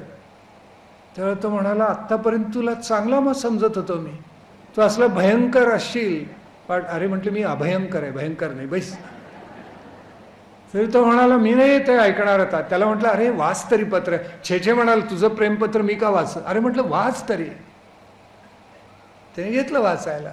मी लिहिलेलं होतं, तीर्थस्वरूप आईस कृतानेक साष्टांग नमस्कार, विनंती. आईवर आपलं प्रेम नसतं. प्रेम म्हणजे वासना जर मनात येत असेल तर ते प्रेमपत्र होऊच शकणार नाही. विदर्भामध्ये म्हणजे महाराष्ट्रामध्ये उत्तरेकडचे लोक भेटतात मला, प्रवचन झाली की म्हणतात, क्या हमारा भाग है. विचारतो, क्यों, क्या बात है? अरे बोलते हैं, भगवान श्री कृष्ण यहाँ पैदा हुए, इतनी बाल लीला कर दी, क्या बोले. गोकुळ घ्या, वृंदावन, मथुरा, गोवर्धन सगळं घ्या. गुजराती मनुष्य भेटला की म्हणता, अरे आमच्याकडे केली बरं का राजधानी, काय भाग्य आहे आम्हा गुजराती माणसांचं. मी म्हणतो, तुमच्यापेक्षा महाराष्ट्राचं भाग्य आमचं मराठी माणसाचं जास्त आहे. पूछते क्यों? मी त्यांना सांगतो, असा जावई कोणाला मिळाले दुसऱ्याला सांगा हो. महाराष्ट्राला जावई मिळाला असं कोणाला मिळालं? असा जामात आणि कोणालाच मिळालेलं नाही आहे. कुंडिनपूर म्हणजे कौंडिन्यपूर या नावाचं गाव विदर्भामधलं, अमरावतीच्या जवळ. आणि तिथे भीष्मक या नावाचा राजा राज्य करत होता. त्याला 4 पुत्र आणि 1 कन्या. ती रुक्मिणी या भीष्मक राजाची. थोरला पुत्र रुक्मी, रुक्मरथ, रुक्ममाली, रुक्मकेश असे 4 पुत्र होते. आणि रुक्मिणी अतिशय लावण्यवती, सुंदर, आणि तिच्या कानावर भगवंतांच्या सगळ्या कर्तृत्वाचा आलेख केव्हाच पोचलेला होता. आणि भीष्मकांनी स्वयंवर मांडायचं ठरवल्यावर रुक्मीनं विरोध केला. आणि तो म्हणाला, भले स्वयंवर मांडा किंवा न मांडा, ही माझी बहीण मी शिशुपालाला देणार. रुक्मिणीच्या अंगावर काठाच आला की अशा भयंकर माणसाला आपण माळ घालणार, नको. आणि तिनं एक पत्र भगवंतांना लिहिलं. इतकं गोड आहे भागवतामधलं. हे त्रिभुवन सुंदरा, हे श्याम सुंदरा. ती म्हणतीये की तुझे गुण काय वर्णन करू मी, माझ्याजवळ शब्द नाहीत आणि मला तेवढी बुद्धी सुद्धा नाहीये. आपलं रूप, आपला पुरुषार्थ, आपले सद्गुण सगळंच लोकोत्तर आहे आणि मी मनाने आपल्याला केव्हाच वरलेलं आहे.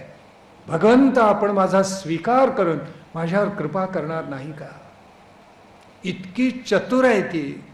त्या पत्रामध्ये तिनं लिहिलेलं आहे की स्वयंवराच्या दिवशी सकाळी मी गावाबाहेर असलेल्या मंदिरात गौरीहार पूजायला येणार आहे बरं का, म्हणजे तिथे या, असा संकेत केला. किती सुंदर आहे. जयदेवानी गीत गोविंद काव्य लिहिलं तर कृष्णाचे मित्र म्हणे संकेत करत असत. कोणता? की यशोदा म्हणायची, तुला संध्याकाळी सोडणार नाही, वाटेल तिथे जातोस, नाना उद्योग करतोस. त्यावेळी त्याचे मित्र म्हणायचे, नको नको कृष्णा, घरीच राहा, घरीच राहा. आणि असा हात करून असे करायचे. कृष्णाला बरोबर काय, कमळं जिथे मिटतात त्या संध्याकाळच्या वेळेला त्या पुष्करिणीच्या जवळ भेट, असं त्याचे मित्र संकेत करत. आणि ते बिचारे यशोदेला कधी कळायचं नाही. कृष्ण मान डोलवायचं, बरोबर उद्योग करायला जायचे सगळेजण.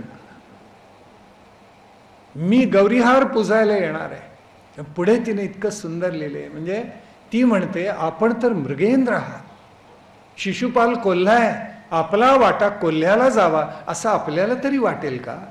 काही चतुर आहे काय? इतकं सुंदर पत्र आहे ते, संपूर्ण फार सुंदर आहे भागवतात आलं. आणि कृष्णाने दारुकाला सांगितलं, रथ सिद्ध कर. आणि कृष्ण निघाला स्वयंवरासाठी, कौंडिन्यपुराला निघाला. बलरामाला कळलं त्यावेळेला तो म्हणाला, एकटाच कृष्ण कसा गेला? चतुरंग दल घेऊन मागे आले. अनेक राजे कौंडिन्यपुरामध्ये येऊन दाखल झाले. स्वयंवराचा दिवस उजाडल्यावर शिशुपाल तर आलेलाच होता. सकाळ झाल्यावर ही रुक्मिणी गौरीहार पूजायला गेली ते. आणि तिनं ते पत्र एका सत्पात्र ब्राह्मणावर पाठवलेलं होतं. आणि तो त्या दिवशी परत आला आणि रुक्मिणीला म्हणतोय, चिंता करू नकोस, भगवंत तुला स्वीकारायला येणार. आणि तिच्या मनामध्ये आनंद मावेना. गौरीहार पोचला आणि तिचं हृदय धडधडत होतं, अजूनही भगवंत आले नाहीत. आणि ती ज्या वेळेला गौरीहार पूजून बाहेर आली, पायऱ्या उतरून, त्यावेळेला गरुड चिन्हांकित आपला रथ उत्तम ध्वज लावलेला भगवंतानी एकदम पुढे काढला. आले सगळी भांबावलेली माणसं पाहत होती. तोपर्यंत रुक्मिणीला त्यांनी हात दिला, जणू तिचं पाणी ग्रहण केलं, रथामध्ये घेतलं आणि पाहता पाहता कृष्ण दिसेनासा झाला. कल्लोळ झाला सगळीकडे आणि रुक्मीचा असा जळफळाट झाला. तो सैनाबरोबर घेऊन निघाला भगवंतांच्या मार्गावर. शिशुपाल इतका संतापलेला होता, काय करू असं त्याला झालेलं होतं. त्यावेळी जरासंधाने त्याचं सांत्वन केलं. जरासंधवध नंतर झालंय बरं का. जरासंध म्हणाला, मला अनुभव आहे, तो असाच जातो, तू नको त्याच्या मागे जाऊ. तो कोणाच्याही हाताला लागत नाही, महापराक्रमी. रुक्मी गेला आणि दोघांचं खडगयुद्ध झाले आणि भगवंतानी त्याचा पूर्ण पराभव केला. त्याच्या छातीवर पाय ठेवला आणि आता त्याचं मस्तक धडा वेगळं करणार. तेवढ्यात रुक्मिणीने पाय धरले आणि ती म्हणते, भगवंता, हा पापात्मा असला तरी माझा भाऊ आहे, त्याला जीवनदान द्या. दिले भगवंतानी रुक्मिणीच्या शब्दासाठी, पण त्याला विरूप केला. मस्तकावर 5 पाट काढले, अर्धी मिशी त्याची कापून टाकली, विद्रूप करून त्याला सोडून दिला. तो जो परत आला तो म्हणाला, मी आता राजधानीत येणार नाही, कौंडिन्यपुरामध्ये. आणि वडिलांना म्हणाला, माझा वाटा तेवढा टाका, आणि स्वतंत्र राजधानी पुढे त्यांनी स्थापन केली. भगवंतानी रुक्मीचा पराभव केला आणि ज्या वेळेला भगवंत द्वारकेमध्ये परत आले त्यावेळी वसुदेव देवकी उग्रसेनानी काय स्वागत करावं त्याला तोड नाहीये. आणि पुन्हा त्यांचा मंगल विवाह तिथे द्वारकेमध्ये असा संपन्न झाला की द्वारका काय सगळा उत्तर भारत आर्यावर्त वेडावून गेला असं वर्णन आहे. आणि भगवंतांचे एकूण 8 विवाह संपन्न झाले. आपल्याला माहिती असतील मला वाटतं. दुसरा विवाह त्यांचा झाला जांबवतीशी, तिसरा विवाह झाला सत्यभामेशी, चौथा कालिंदीशी झाला, 5वा त्यांचा जो विवाह झाला तो मित्रविंदाशी झाला, 6वा सत्याशी झाला, 7वा भद्राशी झाला, 8वा लक्ष्मणा. अष्टनायिक आहेत भगवंताला. उद्या नाव सांगा बरं का मला. एवढं तरी आपल्या इतिहासातलं पाठ पाहिजे की काय त्यात अवघड आहे. पण प्रत्येक वेळेला भगवंत, उदाहरणार्थ सत्याला त्यांनी जे जिंकलं, नग्नजित नावाचा राजा होता, त्याची ही कन्या सत्या, तिला कसं जिंकले माहिती आहे का. त्याचा पणच इतका अवघड होता की 7 माजलेले बैल मैदानात सोडलेले होते. त्यांना जो वेसण घालेल त्याला माझी कन्या वरेल सांगितलेलं होतं. कोणालाही जमलं नाही, पण भगवंतानी त्या माजलेल्या 7 बैलांना वेसण घातली आणि मग सत्याला जिंकलेलं. हा किती पराक्रमी असेल महापुरुष. जिंकले प्रत्येकीला असं. आणि जांबवतीच्या वेळेला, सत्यभामेच्या वेळेला श्रीकृष्णाचं चारित्र्यच पणाला लागलं. सत्यजित नावाचा यादव होता. हा यादव सूर्योपासक होता आणि सूर्याच्या कृपेनं त्याला समंतक मणी प्राप्त झाला, जो भारंभार सोनं देत असे. आणि मग श्रीकृष्ण म्हणाले, सत्यजिता, असा मणी तुझ्या स्वतःकडे ठेवणं घातक आहे, तुझ्या जीवाला धोका आहे. तेव्हा तो उग्रसेन महाराजाने दिलास तर बरं होईल. त्यांनी ऐकलं नाही. या सत्यजिताचा एक धाकटा भाऊ होता, त्याचं नाव प्रसेनजित. हा शिकारीसाठी गेला आणि एका सिंहाने त्याच्यावर झडप घातली आणि त्याला मारून टाकले. त्या सिंहाचा वध जांबुवानाने केला आणि त्याच्या गळ्यातला तो कंठा काढून नेला सत्यजिताला मिळालेला, आणि तो आपल्या गुहेमध्ये घेऊन गेला. इकडे लोकांनी शोध घेतला, प्रसेनजित परत आला नाही म्हणून, आणि त्याचं प्रेत मिळालं. त्यावेळेस द्वारकेमध्ये लोक कुजबुजायला लागले, कृष्णानेच बहुधा मारला. कारण कृष्ण म्हणाला, तर तू तुझ्याकडे ठेवू नको. सत्यजिताने तर कृष्णावर आळस घेतला. तेव्हा भगवंत समंतक मण्याच्या शोधाला निघाले, बाहेर पडले आणि मग जांबुवंताच्या गुहेमध्ये आले. दोघांचा 28 दिवस द्वंद्वयुद्ध झालं असं उल्लेख आहे. आणि शेवटी मल्लयुद्धामध्ये भगवंतानी जांबुवानाला पराभूत केलं. तो शरण आला आणि आपली कन्या जांबवती अतिशय लावण्यवती होती, तिला त्यांनी भगवान श्रीकृष्णाला अर्पण केलं. समंतक मणी परत आणला, सत्यजिताला दिला आणि तो लाजला. सत्यजित म्हणाला, माझ्यातून मोठी चूक घडली, आता त्याचं परिमार्जन मला करू दे. आणि म्हणून त्यांनी आपली कन्या सत्यभामा भगवंतांना दिली. कालिंदीनं दीर्घकाल तपश्चर्या करून भगवंतांना प्राप्त करून घेतलं. पुढच्या ज्या 2 पत्नी आहेत त्यांना, मित्रविंदा आणि सत्याला, भगवंतांनी अलौकिक पराक्रम करून जिंकलेलं होतं. एका पत्नीला जिंकताना अर्जुनानी जसा मत्स्यवेध केला तसा मत्स्यवेध भगवंतानी केलेला आहे. अलौकिक धनुर्धारी आहे. 8 विवाह संपन्न झाले. भगवंतांचा नावलौकिक प्रातस्मरणीय नाव होऊन गेलं आणि पुढे भगवंतांनी अलौकिक पराक्रम करून नरकासुराला मारलं. इंद्राचा पराभव केला. नरकासुराच्या कैदेमधल्या अनंत स्त्रिया त्यांनी सोडवून टाकल्या, परत आणल्या आहेत, या द्वारकेमध्ये आणल्या आणि सत्पात्र तरुणांबरोबर त्यांचा विवाह करून दिलाय. कोण करू शकेल असं? आपल्याकडे म्हटलं जातं भगवंतांना 16,108 स्त्रिया होत्या. 16,108 स्त्रियाचा अर्थ असा की 4 वेद मिळून 16,108 ऋचा आहेत. त्याच भगवंतांच्या पत्नी. कारण वेद त्यांच्यापासूनच निर्माण झालेले आहेत. 16,108 या त्यांच्या ऋचा नावाच्या पत्नी आहेत. सगळ्या वेदामध्ये आलेले मंत्र म्हणजे त्यांच्या पत्नी, असा त्याचा भावार्थ. नरकासुराला मारलं. त्याला मारणं इतकं अवघड होतं, पण भगवंतांनी ते केलेलं आहे. त्यांनी तर 5 प्रकारची तटबंदी केली होती. पहिली तटबंदी पहाडाची, दुसरी खंदकाची, तिसरी अग्नीची, चौथी वायू म्हणजे विषारी गॅस त्यांनी तयार केलेला होता, आणि 5वी शस्त्रांची. 5 प्रकारची अभेद्य तटबंदी तोडली. मूर राक्षसाला मारलं, नरकासुराचा वध केला आणि दीपावलीचा उत्सव झाला सगळ्या भारतामध्ये. भवासुर नरकासुराला मारला आणि म्हणून दीपावलीचा सण आपल्याकडे आला. आपल्याला माहितीच आहे सगळ्यांना. इतका सुंदर सण आहे की उजेडाचा अंधारावरचा विजय आहे, विद्येचा अविद्येवरचा विजय आहे, ज्ञानाचा अज्ञानावरचा विजय आहे, चांगल्याचा वाईटावरचा विजय आहे, अनुकूलाचा प्रतिकूलावर झालेला विजय आहे. म्हणजे जेवढं उत्कट भव्य आहे त्याचा विजय, नरकासुरावरचा विजय म्हणजे दीपावली रूपकात्मक, अतिशय सुंदर. म्हणून सगळ्या लोकांनी स्वेच्छेनं स्वतःहून दीप प्रज्वलित केले की कृष्णाने हा वध केला, या नरकासुराला मारलं आणि भारतवर्ष उजळून गेला. तेव्हापासून दीपावलीची पद्धत आपल्याकडे आली. विलक्षण सुंदर. भगवंतांनी अलौकिक पराक्रम केला. इंद्राला पराभूत करून पारिजातक खाली आणला. काय कौतुक केलं नाही. आणि सत्यभामेच्या दारात लावला. मग आता काहीतरी कथा रचल्या गेल्या की बहरला पारिजात द्वारी आणि फुले का पडती शेजारी. भगवंत म्हणे असे महाचतुर की लावलं झाड सत्यभामेच्या अंगणात, फुलं पडायची रुक्मिणीच्या अंगणात. असलं काही नाही आहे. ती फुलं सगळेजण आनंदाने वाटून घेत असत. असं काही भगवंतांनी केलं नाही. आपण त्यांच्यावर आरोप अनेक प्रकारचे करतो, पण भगवंतांचा गृहस्थाश्रम इतक्या उत्तम प्रकारे संपन्न झाला.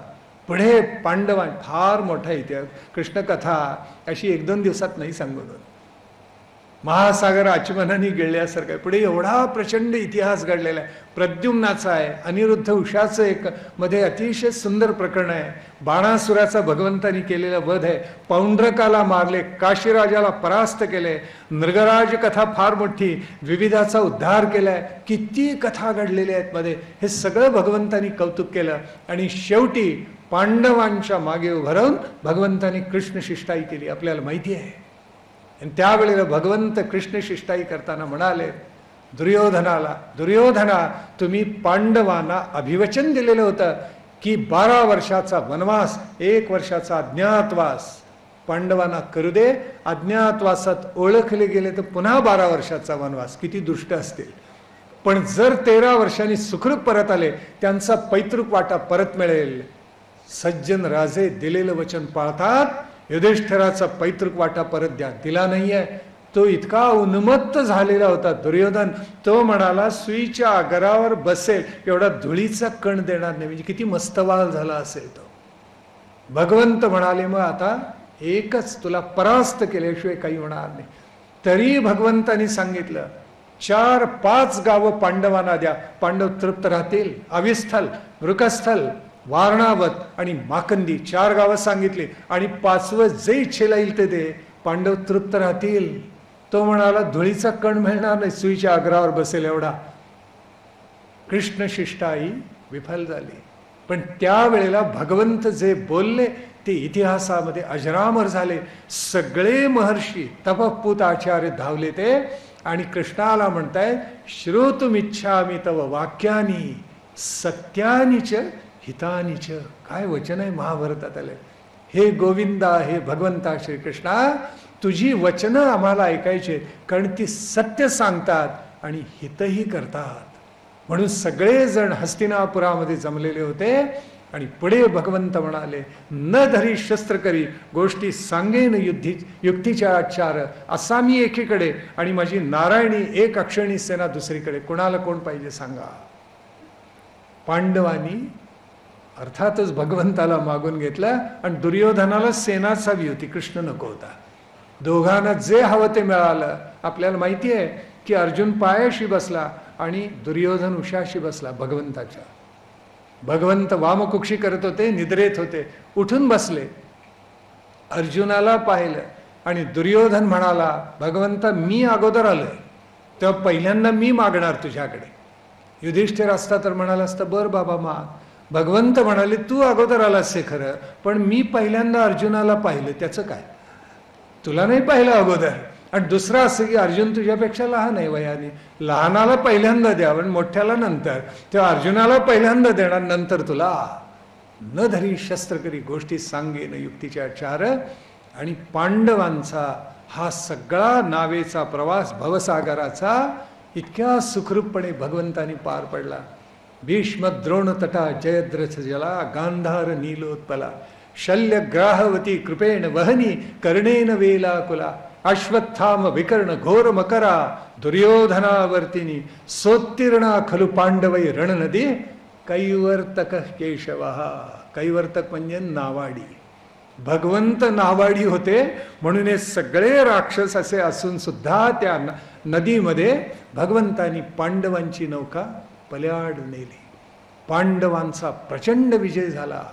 युधिष्ठिराला राजधर्माचा उपदेश केला गेला आणि पुढे पांडवांनी 36 वर्ष रामराज्य केलं या भूमीवर, असा उल्लेख आहे. 36 वर्ष रामराज्य केलं आणि भारत कृतार्थ धन्य होऊन गेला. चक्रवर्ती सम्राट म्हणून युधिष्ठिर ज्या दिवशी गादीवर बसला तिथून भारतीय आधुनिक कालगणनेला प्रारंभ झालाय. लक्षात ठेवा, त्याला युधिष्ठिराची कालगणना म्हणतात. आणि किती वर्ष गेली? 5112 वर्ष गेलेली आहेत. आणि कलियुग आहे ते 4,32,000 वर्षांचं आहे. तोपर्यंत काही होत नाही. 5112 वर्ष वजा करा, तोपर्यंत मानव जात या भूतलावर राहीलच. 5112 वर्ष गेलेली आहेत. ते 12वं वर्ष आत्ता चालू आहे पुढचं. आणि चैत्र पाडव्याला आपलं नवीन वर्ष सुरू होतं. हे वेगळं सांगायची आवश्यकताच नाही. पांडवांनी फार सुखानं राज्य केलं. धृतराष्ट्राला पश्चाताप झाला आणि भगवंत इतके सावधान होते की सगळ्या पांडवांना भेटायला नेलं. त्यावेळी धृतराष्ट्र एकच विचारत होता, भीम कुठे आहे, भीम कुठे आहे, भीम कुठे आहे. त्याच्या मनामध्ये कालकूट विषय भगवंतानी ओळखला. आणि भीम ज्या वेळेला पुढे निघाला नमस्कार करायला, भगवंतानी त्याला मागे ओढलाय. आणि दुर्योधनाने भीमाचा एक लोखंडी पुतळा केला होता, त्याच्यावर तो गदेनं प्रहार करायचा, तो पुतळा पुढे सरकवला. सरकवल्याबरोबर महाभारतात वर्णन आहे, धृतराष्ट्र हा अलौकिक मल्ल होता. त्यांनी इतक्या ताकदीनं त्याला आलिंगन दिलं. थोडक्यात भीमाला मारायचं हीच भूमिका त्याच्या मनामध्ये होती. तो पुतळा चेपला, मोडला आणि रक्ताची उलटी धृतराष्ट्राला झाली असं वर्णन आहे. त्याला वाटलं भीमाला आपण मारलं आणि नंतर रडला तो, भीमा अरे माझा विवेक सुटला आणि मी तुला मारलं. भगवंत म्हटले, भीमाला नाही, भीमाच्या पुतळ्याला मारलंस. मग म्हणाले, भीमा आता पुढे येऊन नमस्कार कर. पराकोटीची सावधानता या भगवंताच्या जवळ आहे. उद्याच्या प्रवचनामध्ये काही उदाहरण मुद्दाम सांगेन आपल्याला. पण पुढे भगवंतानी याना पांडवांना जसं कृतार्थ केलं तसं अर्जुनाला कर्मयोग शिकवला, विदुराला भक्तियोग शिकवला आणि उद्धवाला ज्ञानयोग शिकवला. ते उद्धवाला त्यांनी जे तत्वज्ञान दिलं ते 11 स्कंधामध्ये आलेले. 10व्या स्कंधामध्ये 90 अध्यायामध्ये भगवंताचं अलौकिक चरित्र आले. कितीही गा ते नित्य नूतनच आहे. म्हणून परीक्षित राजा म्हणतोय शुकाचार्यांना, ब्रह्मन कृष्ण कथा पुण्या माध्वीर लोक मला पहा. मी कृतार्थ झालो. नित्य नूतन आहे कृष्ण कथा. आणि चित्तावरचा सगळा मल घालवून चित्त शुद्ध करून टाकणार. प्रभो माझं चित्त कृष्ण कथा ऐकून निर्मळ झालं. मग शुकाचार्य म्हणाले, राजा प्रत्यक्ष कृष्णाचं चरित्र ऐकून तो एवढा कृतार्थ झालास. कृष्णाने सांगितलेलं तत्वज्ञान ऐकून तू जन्म मृत्यूचं चक्र तोडणार आहेस, ते तुला आता मी 11 स्कंधामध्ये सांगेन. ते सांगितले. ते काय सांगितलं, उद्धव गीता आणि सगळं तत्वज्ञान काय आहे त्याचा उहापोह उद्याच्या प्रवचनामध्ये आपण करणार आहोत. 2 दिवस भगवंताचं जे अलौकिक चरित्र आपण ऐकलं ते फार फार श्रद्धेनं आपल्या हृदयामध्ये साठवूया. भगवंतांची चतुराई, भगवंतांची दूरदृष्टी, त्यांचं शौर्य, त्यांचा पराक्रम, त्यांची मल्लविद्या, त्यांचा सद्गुणांचा परोत्कर्ष, त्याची भुवन सुंदरता, आदर्श पुत्र, आदर्श पती, आदर्श पिता, आदर्श शिष्य, आदर्श सद्गुरू, कोणता गुण भगवंतांच्या मध्ये नाहीये. सुदाम्याचे मुठभर पोहे घेतले आणि त्याला सोन्याची नगरी प्रदान केली. असा मित्र कुठे मिळेल सांगा. सुदाम्याला वाटलं परतीच्या गावाची वाटच चुकलो आपण, आणि मग कळलं की अरे भगवंतानी आपल्याला अलौकिक नगरीच उभी करून दिली. कृतार्थ आणि धन्य झाला. सांदीपनीच्या आश्रमामध्ये बालपणी तो मित्र होता, पण बालपणीचं ऋण कृष्णाने जणू काही शिरोधार्य केलं आणि त्या सुदामाला कृतार्थ केलं. थोडक्यात सांगू, भगवान श्रीकृष्णाचं चरित्र बहुआयामीय, ज्याला जे पाहिजे ते त्यात मिळेल. मराठीत सांगायचं झालं तर मल्टी डायमेन्शनल. बरं, ज्याला जे हवे ते मिळेल, इतकं अद्भुत आहे चरित्र. कोणाला तुम्ही काही मागा कृष्ण चरित्रामध्ये, त्याला ते मिळेलच. म्हणून आमचे इकडचे नर्मदेच्या पलीकडचे उत्तरेकडचे सगळे संत म्हणतात राम बरा म्हणाले. का तर राम उच्चारायला सोपा, लिहायला सोपा. कुणीतरी विचारलं क्यों भाई क्या बात है, तो बोले कृष्ण जरा टेढ़ा आहे. काय झालं म्हणे, तर तो क आहे ना त्याच्या खाली तो ऋकार आहे. तुम्ही एकदा कृष्ण म्हणून चुकलात की तो आकडा हृदयात घुसलाच तुमच्या. काढायचं म्हटलं तरी कृष्ण मग तुम्हाला हृदयाच्या बाहेर काढता येत नाही. असा कृष्ण तुमच्या हृदयामध्ये एकदा शिरला की शिरलाच. अशी कृष्ण कथा केवळ अलौकिक आणि अद्भुत आहे. त्या लीलावताराला, त्या पूर्णावताराला अंतःकरणापासून अनेक साष्टांग प्रणिपात करायचे, त्याची आणि भागवताची आरती गायची, आणि मगच आज काही काल विरमायचा. योगेश्वर श्रीकृष्ण महाराज की जय. प्रभू